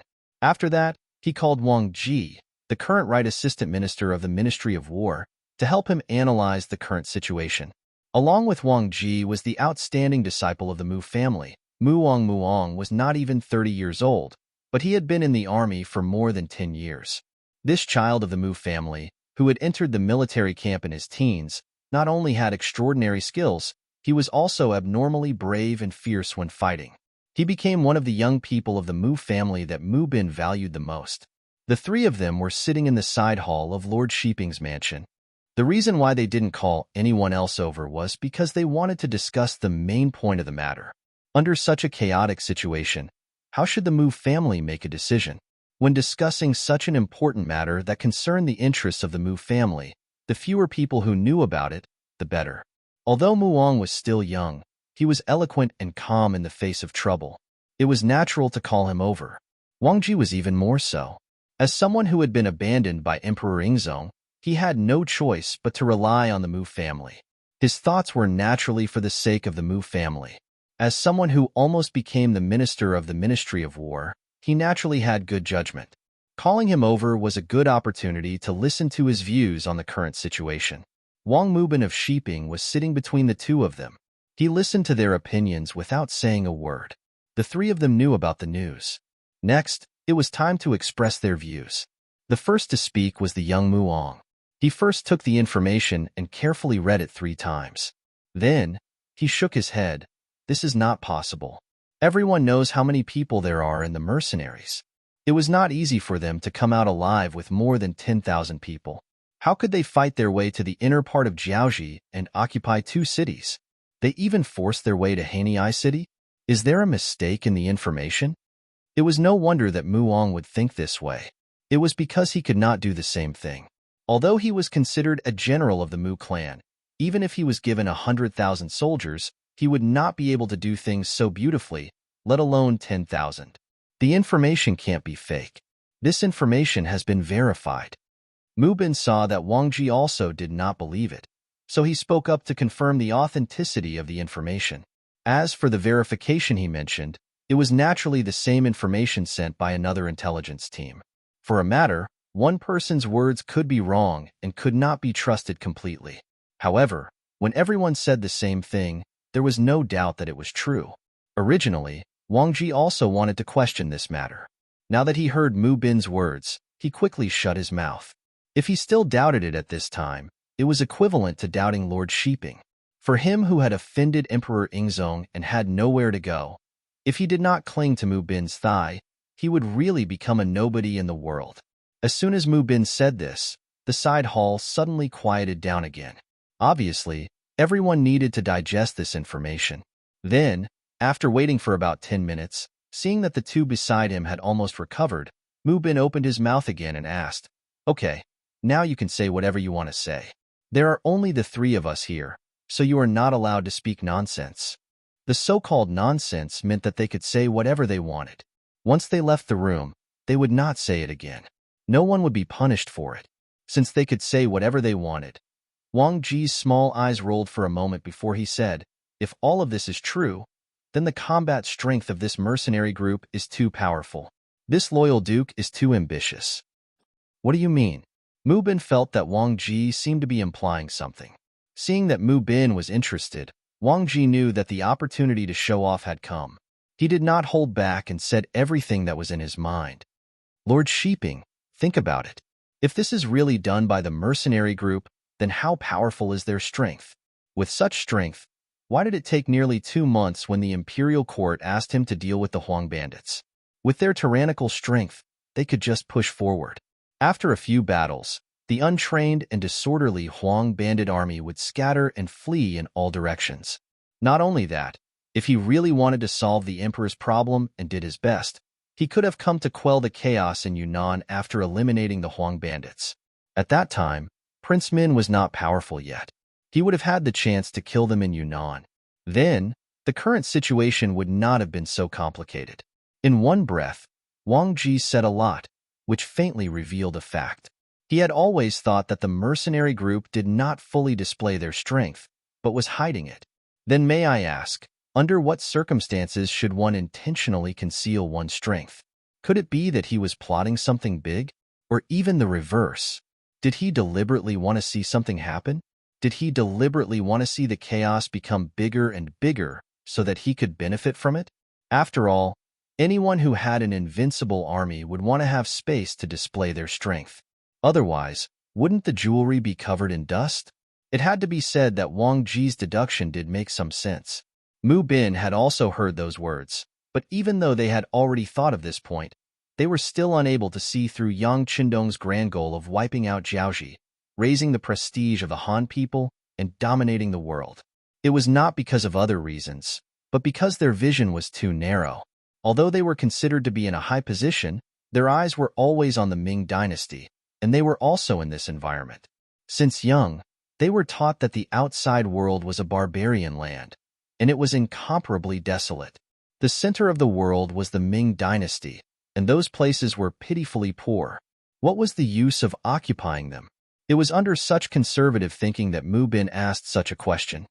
So, the Duke of Loyalty and Courage is deliberately hiding his strength.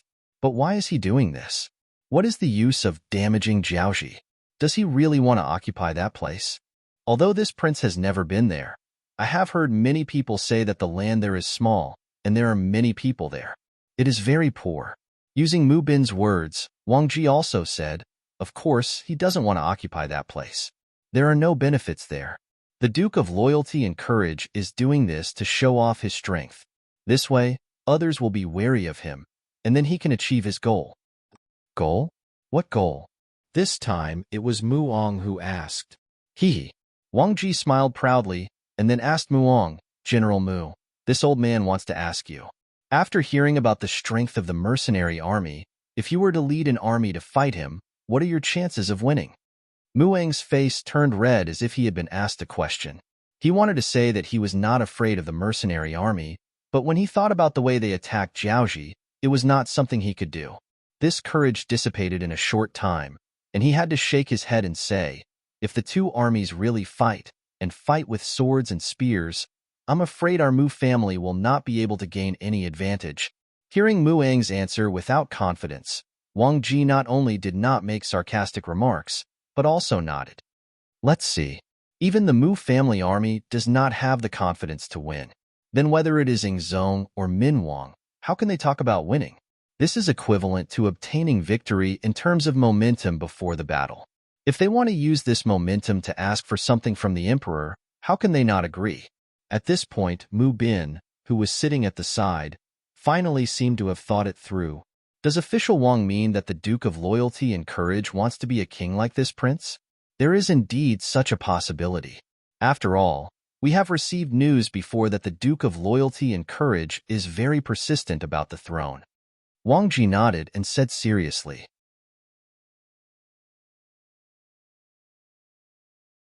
Chapter 496. He also wants to be a king? Why? How can the emperor agree so easily? When Muong heard this, he didn't think much of it.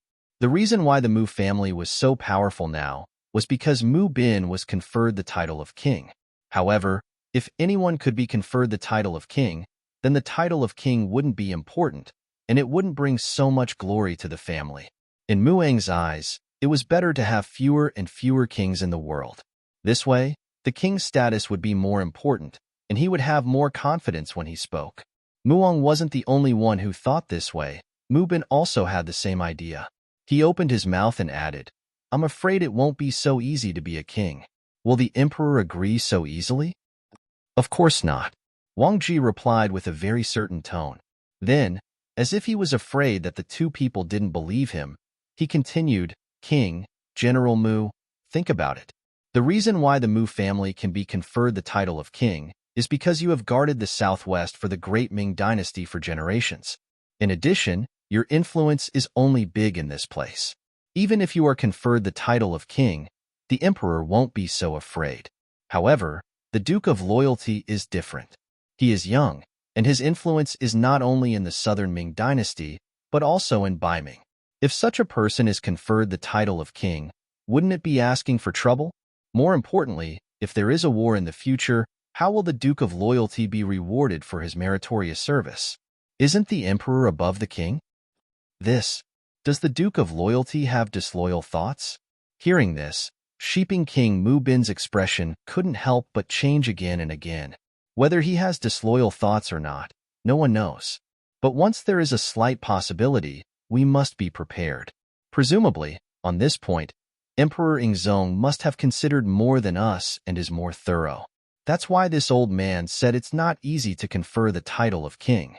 Wang Ji's understanding of Yang Chendong was limited, so he naturally didn't dare to rashly judge some things. However, based on his understanding of Zhu Qizhen, seeing that he was so wary of Yang Chendong, this inference was extremely reasonable. After saying so much, Mu Bin and Muong finally understood. The reason why Yang Chendong suppressed Jiaoji was to use this opportunity to display his military prowess and obtain benefits from Zhu Qizhen. Now, it was up to the emperor to decide. After thinking it through, Muong suddenly chuckled. Speaking of which, the loyal duke took a roundabout route for the sake of fame. In order to achieve this goal, he must have paid a heavy price to enter the Jiaoji army. Muong couldn't be blamed for saying that. He knew how strong the Jiaoji army was. Although it was still a bit worse than the Mu family's army, it was not by much. The mercenaries could win against them, but they should also be the kind that would kill 1,000 of the enemy and lose 800 of their own men. And the price he paid was nothing more than a throne, and it was very likely that he would not be able to obtain it. If that was the case, wouldn't it be equivalent to putting in effort for nothing? But no matter what, this matter had nothing to do with the Mu family army. Regardless of whether the Jiaoji army suffered heavy losses or the mercenaries were heavily injured, they were happy to see it happen. Now that the matter seemed to have been cleared up, everyone's previous worries also disappeared. This originally had nothing to do with the Mu family army. Moreover, no matter how strong the mercenaries were, it was impossible for them to find trouble with the Mu family army after defeating the Jiaoji army. Not to mention that they did not have any conflicts before. Even if they really fought with the Mu family army, what good would it do? Even if there were no benefits, who would be willing to do it? After knowing that no matter how the war developed, it had nothing to do with him, Mu Bin's expression completely relaxed. All right, just send people to keep an eye on this matter. As for how it will develop, there must be someone who has a bigger headache than us. Mu Bin's words were correct. Prince of Min's faction also had the same attitude as him, but they did not care about their own affairs. They were currently thinking of using all their strength to conquer the entire Guangdong province. This was because during this period of time, they had sent troops everywhere and conquered many cities in Guangxi that they had yet to reclaim. Now that the entire Guangxi was in their hands, they naturally set their sights on Guangdong, especially the important Guang province. The person who Mu Bin said would have a bigger headache was naturally the southern Ming imperial court. The Minister of War, Huang Yi, who was the first to receive the news, was in a good mood.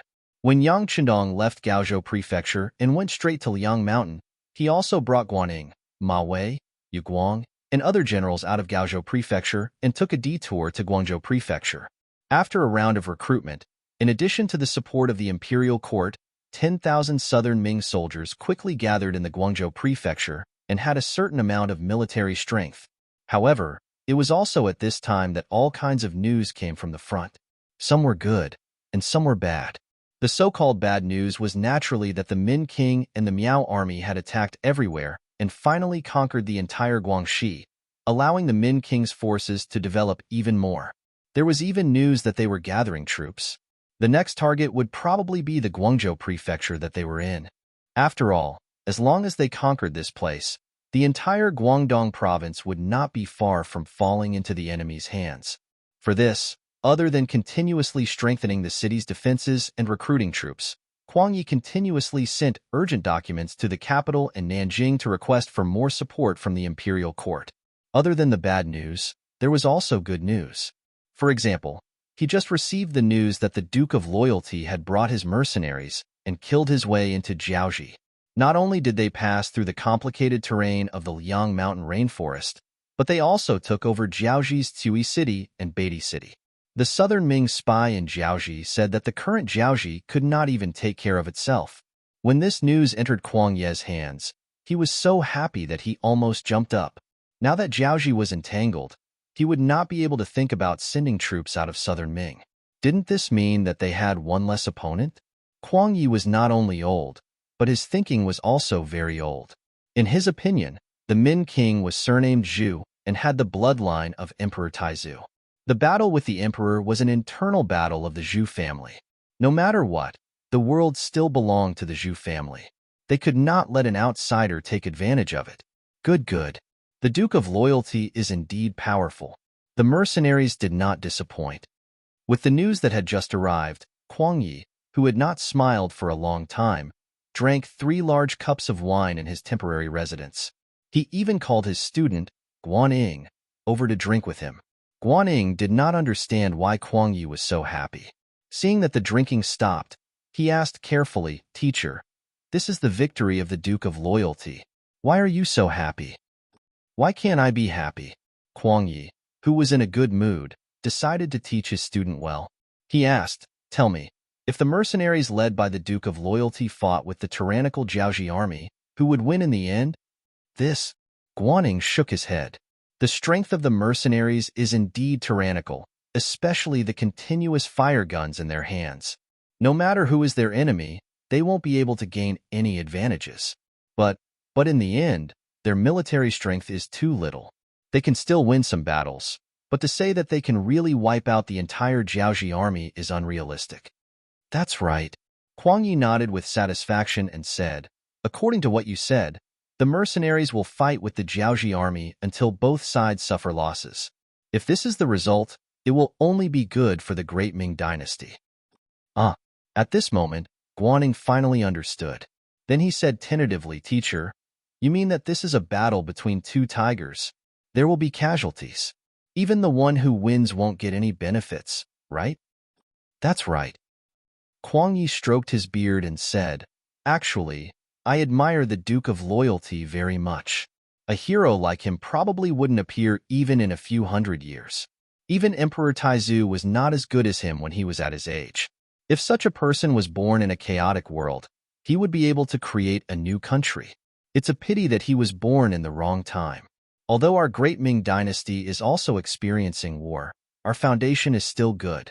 Most of the people have clothes to wear, food to eat, and can live and work in peace and contentment.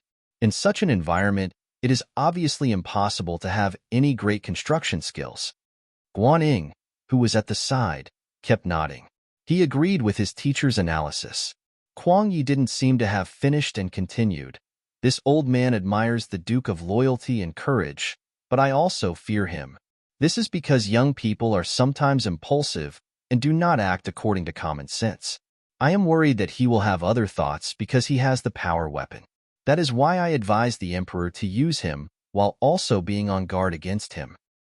Yes, we must be on guard against such people." Guan agreed. After all, it was not the first time that one's merits overshadowed his master's. History has proven that once an official's merits were too great, there would be many rebellions. That is why I am so happy to hear this news. Just as you said, although the mercenary army is powerful, there are too few of them and their foundation is too weak. It is not possible for them to do anything to Jiaoji. The best outcome would be for both sides to suffer great losses. In that case, they would also suffer great losses. Without using a single soldier, the imperial court was able to make the 2 people whom they were wary of fight to the point where it was difficult to tell who would win. Moreover, they were both in a state of serious injury. Was this not good? Isn't this worthy of a celebration? Kuang Yi finally spoke clearly. When Guan heard this, he could not help but nod. Teacher's analysis is very correct. This student will learn.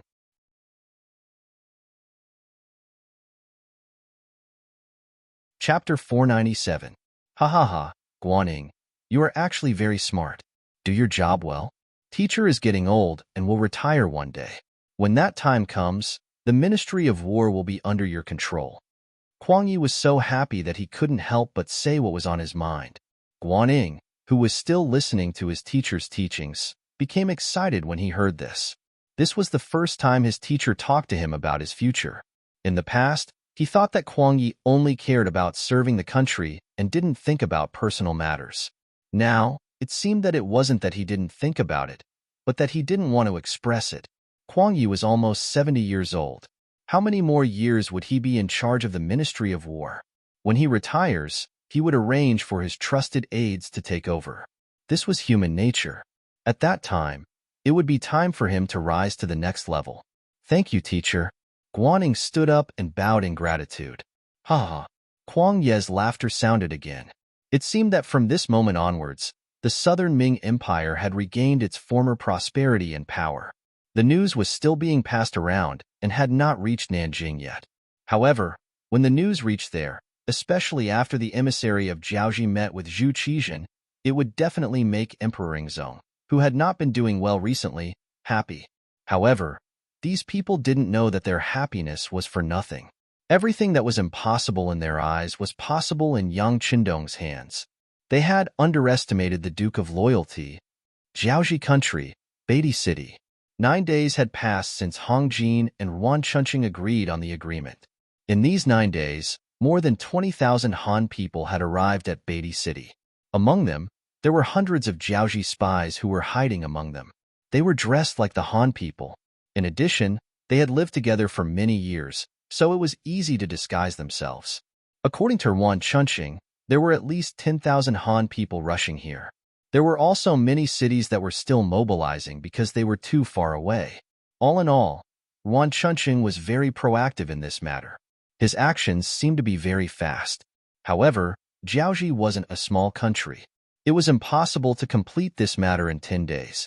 This way, it would be able to stall for time. Yang Qindong had long seen through Wan Chunqing's thoughts. He didn't point it out because he also needed time to prepare for the battle. With the Han people entering the city, it would be easier for them to conceal their military objectives. As for whether or not there were spies from the Jiaoji nation among the 20,000 Han people who had already entered the city, Yang Qindong did not care. After all, these people were going to be sent to Ryukyu Island.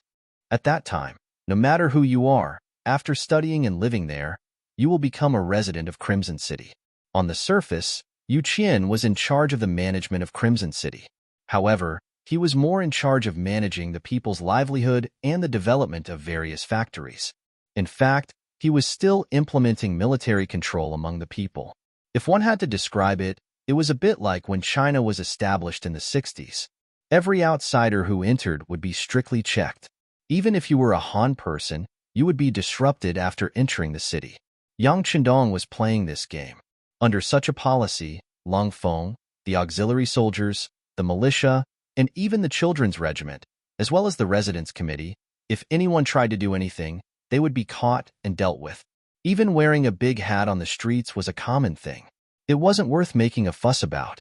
Under such an atmosphere, no matter where these 20,000 Han people came from, they would only be on the same side when they arrived at Ryukyu Island. In fact, the moment these 20,000 people entered Beatty City, they were under military control. Then, they were escorted out of the city by Long Feng, the auxiliary soldiers, and the temporary auxiliary soldiers to Chui City. At the seaside not far from Chui City, the Yangtze Navy ship was already waiting there. On the ship, not only were there large amounts of firearms and ammunition produced by Crimson City's arsenal, there were also 50,000 Han people. These 50,000 Han Chinese were all young and active members who had performed outstandingly on Ryukyu Island. They were selected by various units and departments. They would become the backbone of the Jiaoji country in the future. They would lead the people here to build a new Crimson City. Of course, this so-called building was not really building a modern city. Instead, it was a transfer of management and governance. In other words, it was the continuation of Yangtze's new territory. This was also an expansion from the island to the mainland. This was the first expansion, and there was no prior experience. In order to achieve a better goal, these 50,000 people were only the first batch. There would be a second and third batch, each with 50,000 people. With these 150,000 people as the foundation, and some Long Feng soldiers stationed here in the future, stabilizing the territory of Jiaoji would not be a problem. In truth, Yang Qindong wanted to send more people out from the island. However, these 150,000 youths were already enough to cause Crimson City to suffer. After all, what Ryukyu Island lacked the most was manpower. Being able to squeeze out these 150,000 people was because Yang Chendong had given a strict order, and his subordinates had no choice but to obey. If it had been someone else who had given this order, Yu Qian and the others would have been able to provide 20,000 to 30,000 people. Now, out of the first batch of 50,000 people, other than leaving behind 2,000 people in Chui City as the backbone to start changing the living conditions there, the remaining 48,000 people were carrying all kinds of food, drinks, and ammunition towards Beidai City. There are still too few people. A long sigh sounded out. This naturally belonged to Yang Chendong. It had been 4 years since he had come to this world. He had been working hard to reach this scale. In the eyes of others, this might be considered very impressive. However, compared to the grand goal in his heart, it was still too far away. If he had 100 million people, even if it was only 20 million people, he would dare to go to Japan and completely occupy it. He would even dare to go to the southwest and southeast of the Great Ming Dynasty. Unfortunately, there were less than 1 million people in Crimson City. Most of them were from conquering the First Shang Dynasty. Otherwise, the 150,000 people in front of him would be enough to make him worry. With a sigh, he thought that he still needed to encourage the people of Crimson City to have more children. Although he had done a series of encouraging measures before, many factories and land needed manpower. Some of the local women had no choice but to participate in farming. However, now that the people of Jiaoji were continuously sent to Ryukyu Island, those women could be idle. With them around, as long as the incentives were right, there was no need to worry about a large increase in the population. Turning his thoughts back, Yang Chendong raised his head and asked Tiger's Mane, "Is Nyetong's 2nd Regiment in place?" "Young master, the day before yesterday, Commander Nye took the 2nd Regiment's Longfeng and 10 battalions of naval auxiliary soldiers and headed towards Jiuzhen Prefecture's coastline. If I'm not mistaken, they should be preparing to take action." Yang Chendong nodded thoughtfully. "Tell Regiment Commander Nye that after conquering Jiuzhen County, don't rush to join us. Continue to send troops out of Sunan County and take it down first. If we need help here, let him know." In other words, there was no need for any reinforcements. With just these 10,000 soldiers, they would be able to take down Jiaoji County. Hearing this, Tiger's Mane nodded. "Yes, young master. I will inform Regiment Commander Nye of your orders. But can we really take down Jiaoji County with just us? Whether it is the military strength or the territory, it is far greater than Jiuzhen County and Sunan County combined." Only Tiger's Mane, who had been by Yang Chendong's side for the longest time, dared to ask such a question. If it was someone else, they would only need to carry out the order. But his considerations were also very reasonable. Conquering a country was one thing. Conquering it was another. If they didn't have enough military strength, they wouldn't be able to do it. Haha. Yang Chenong first smiled, but he didn't immediately answer this question. Instead, he casually pointed outside the door. Following the direction of his finger, Tiger's Mane saw Hong Jin standing respectfully outside, waiting for Yang Chendong to summon him. "Isn't there General Hong Jin?" After casually saying this, Tiger's Mane suddenly thought of something and said in surprise, "Young master means to use him as a general and then, that's right." Yang Chendong directly interrupted Tiger's Mane's words and said with a smile, "That's right. There is a saying, to control the barbarians with the barbarians. We can form a Jiaoji mercenary army and let them be in charge of the security of Jiaoji County. Compared to us, they are more familiar with this place, right?" Yang Chendong was currently thinking about the Japanese army in the future. He had to admit that the Japanese army that invaded China didn't have enough military strength, so he came up with this idea. And it was because of this that he almost completed the act of a snake swallowing an elephant. Since others can use it, he can naturally use it too.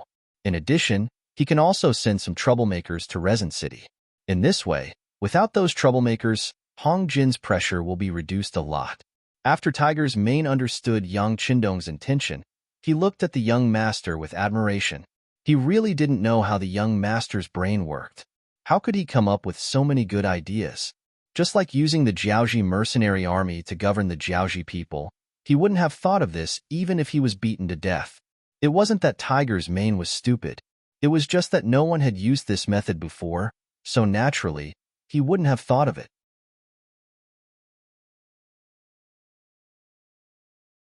Chapter 498. Well, go and wake Hong Jin up, Yang Chendong said casually, then turned around and sat back on the big chair.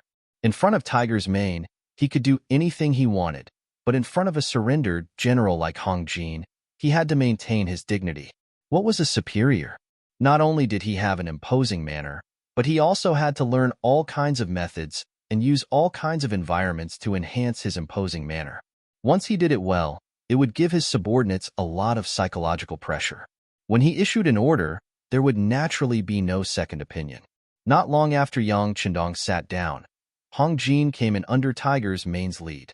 As soon as he entered the room, Hong Jin knelt on the ground, not daring to raise his head, and said in a very respectful voice, "Subordinate Hong Jin greets Duke of Loyalty." As a surrendered general, Hong Jin was very clear about his identity. Not only in front of Yang Chendong, but even in front of some ordinary mercenary officers, he was very respectful.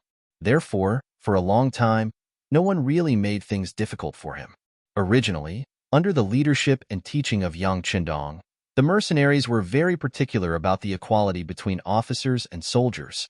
Even if a soldier joined the army, as long as he was not too arrogant, no one would make trouble for him. If Hong Jin's attitude was slightly better, it would be even worse to say that no one would want to make things difficult for him. Yes. Seeing Hong Jin kneeling in front of him so respectfully, Yang Chendong nodded and then said casually, "You did a good job." Hearing the praise, Hong Jin, who was kneeling there, felt happy. However, he still said cautiously, "It's all thanks to the Duke of Loyalty's good teachings." "All right, there's no need to call me Duke of Loyalty. You're my man, so just call me Sixth Young Master from now on." Yang Chendong slowly straightened his body as he spoke. The change in address meant that he had been initially accepted by Yang Chendong. Hong Jin, who was overjoyed, quickly kowtowed to the ground and said, "Yes, Sixth Young Master." Yang Chendong could understand the slight tremor in Hong Jin's voice. After all, even though the Hong family had some power, it was still far from the Yuan, Qian, Li, Fan, Huang, and Pan families. It could be said that at this moment, Hong Jin really wanted to be understood and recognized. Yang Chendong, who fully understood this, wanted to give Hong Jin a chance to stand out. "Hong Jin, have you ever thought of putting down the things you're doing and doing something else?" The work at hand was to settle the Han people who came from all parts of Jiaoji. Even though this job didn't seem like much, most of the Han Chinese who came here were in a daze. Many of them didn't even know why they were here. They were all forced to come here by the Jiaoji army. These people didn't have any feelings of gratitude or excitement. Even so, Hong Jin was happy to do these things. In his opinion, some things wouldn't have much effect if he didn't do them at the beginning, but as time passed, as long as he treated these Han people well, they would eventually remember him. Who knew when one or two of these people would stand out? At that time, if they were willing to take care of him, that would be the greatest reward. It was precisely because he had such an idea in his heart that when he suddenly heard Yang Chendong say that he was not allowed to take care of this matter, panic appeared on his face. He didn't know if he did something wrong, or if he did something that Yang Chendong wasn't satisfied with. Therefore, his first reaction was to kowtow to the ground again. Then, he continued to explain, "Sixth Young Master, this lowly one does things in a rough manner. If there is anything that is not to your liking, please forgive this lowly one. This lowly one knows his mistakes and will definitely correct them." Mistake? What mistake did you make? Even with Yang Chendong's intelligence, he didn't know what to do with Hong Jin's actions. Hearing that there was no blame in Yang Chendong's words, Hong Jin slowly raised his head with a puzzled look. Just as Hong Jin raised his head, Yang Chendong's voice sounded, "This young master wants to give you a chance to stand out, a chance to bring glory to your Hong clan. How about this? You form an army, and you will be the general. The number of people should be around 30,000. Other than the advanced firearms, this young master will provide you with any other weapons. How about it?" Before Yang Chendong could finish his words, there was a heavy thud on the ground. Looking carefully, it was the sound of Hong Jin kneeling and kowtowing. It was just a few kowtows, and there was already blood flowing out from his forehead. Sixth young master. Thank you. Thank you. I won't say anything else. I will remember your kindness. In the future, if you tell me to go east, I will definitely not go west.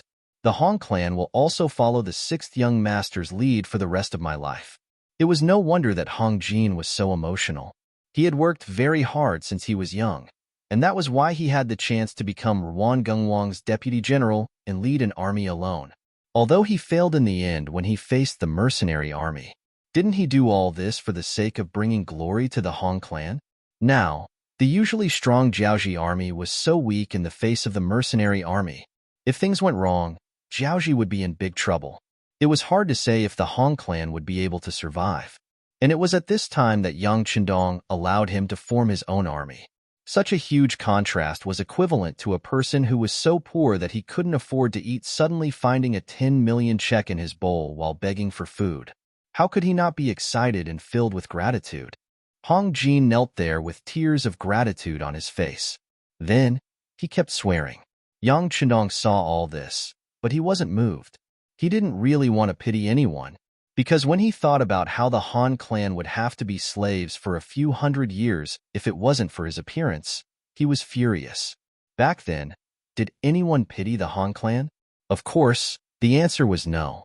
In this world, it was sad to rely on other people's pity to survive. The most important thing was to have your own strength. As long as he had enough strength, he would be able to gain the recognition and respect of others. Everything else was just fleeting clouds. As for what Hong Jin said, it might be true now. But when he really obtained a high position, when the mercenary army's strength couldn't affect him, who knew what he would do? Instead of placing his hopes on others, it was better to set strict rules from the start. This way, he wouldn't have to worry about other people causing trouble. All right, stop kowtowing. Your body is your own. This young master still needs you. If you get injured because of this and can't lead the army, then I'll have to consider changing you. As Yang Qindong said this, Hong Jin knelt there obediently. Obviously, he was really afraid that Yang Qindong would change him. If that was the case, all his hard work and performance would go down the drain. Seeing that Hong Jin's breathing had stabilized, he wasn't as agitated as before. Yang Qindong's voice sounded again. This young master can allow you to lead an army, but you have to agree to 3 conditions in advance. If you can do it, then this job is yours. If you can't do it, then there's no need to force yourself. This young master won't punish you for this. But if you can't do it, then you won't even have a chance to be free. Do you understand? Understood. This little one understands. Sixth young master, just tell me what to do. At this moment, Hong Jin didn't have the ability to bargain. He had already thought it through. No matter how harsh Yang Qindong's conditions were, he would agree to all of them. No matter how high the requirements were, it was better than not knowing what would happen tomorrow. Seeing that Hong Jin agreed so quickly, Yang Qindong didn't doubt his sincerity. After all, if he was in Hong Jin's shoes, he wouldn't be able to reject the opportunity to lead an army either. Then listen carefully. First, 30,000 soldiers is a limit. No matter what happens in the future, unless there's an order for you, the number of soldiers can't exceed this number. If you're found out, you'll be stripped of your position and investigated. Second, these 30,000 soldiers must listen to the arrangements of the mercenary army unconditionally. If you or any of your subordinates dare to have any selfish thoughts, you'll be killed without mercy. Even you won't be able to escape the crime of not managing your army properly. Third, those who are capable in the Hong family can join the army. Those who aren't can't be forced to join. As for the other Hong family members who aren't young, or the elderly, children, and women, this young master will arrange for them to live in another place. I guarantee that they'll have a good life and won't be in any danger. However, they can't live in Jiaoji anymore. It's up to you to decide how to do this job. These are the 3 conditions. If you agree to them, this young master will also promise you what I just said. If you don't, then just pretend that I didn't say anything. Yang Qindong stated the 3 conditions and waited for Hong Jin's reply. He didn't have any intention of forcing Hong Jin. There were some things that couldn't be done well without the initiative. As for why he wanted to form a Jiaoji mercenary army, it was because the number of mercenaries he had was still too little. If he had to leave behind a sizable army for every territory he conquered, then no amount of mercenaries would be enough. After Yang Chendong finished speaking, Hong Jin, who was kneeling on the ground, heard everything clearly and quickly came to a decision. Sixth young master, Hong Jin is willing. Hong Jin naturally understood the meaning behind Yang Chendong's words. He wouldn't be allowed to grow, let alone form his own faction. At the end of the day, he would only be a puppet. Even so, he was still a general of 30,000 soldiers. As long as he didn't go overboard, there shouldn't be any problems. Compared to those Jiaoji generals who wanted to go against the mercenary army, those people were destined to die. Hong Jin was already very fortunate to have what he had. Why would he be unwilling? You're tuning in to the Warrior Lore YouTube channel. Don't forget to subscribe and join us on this journey to catch the most captivating stories.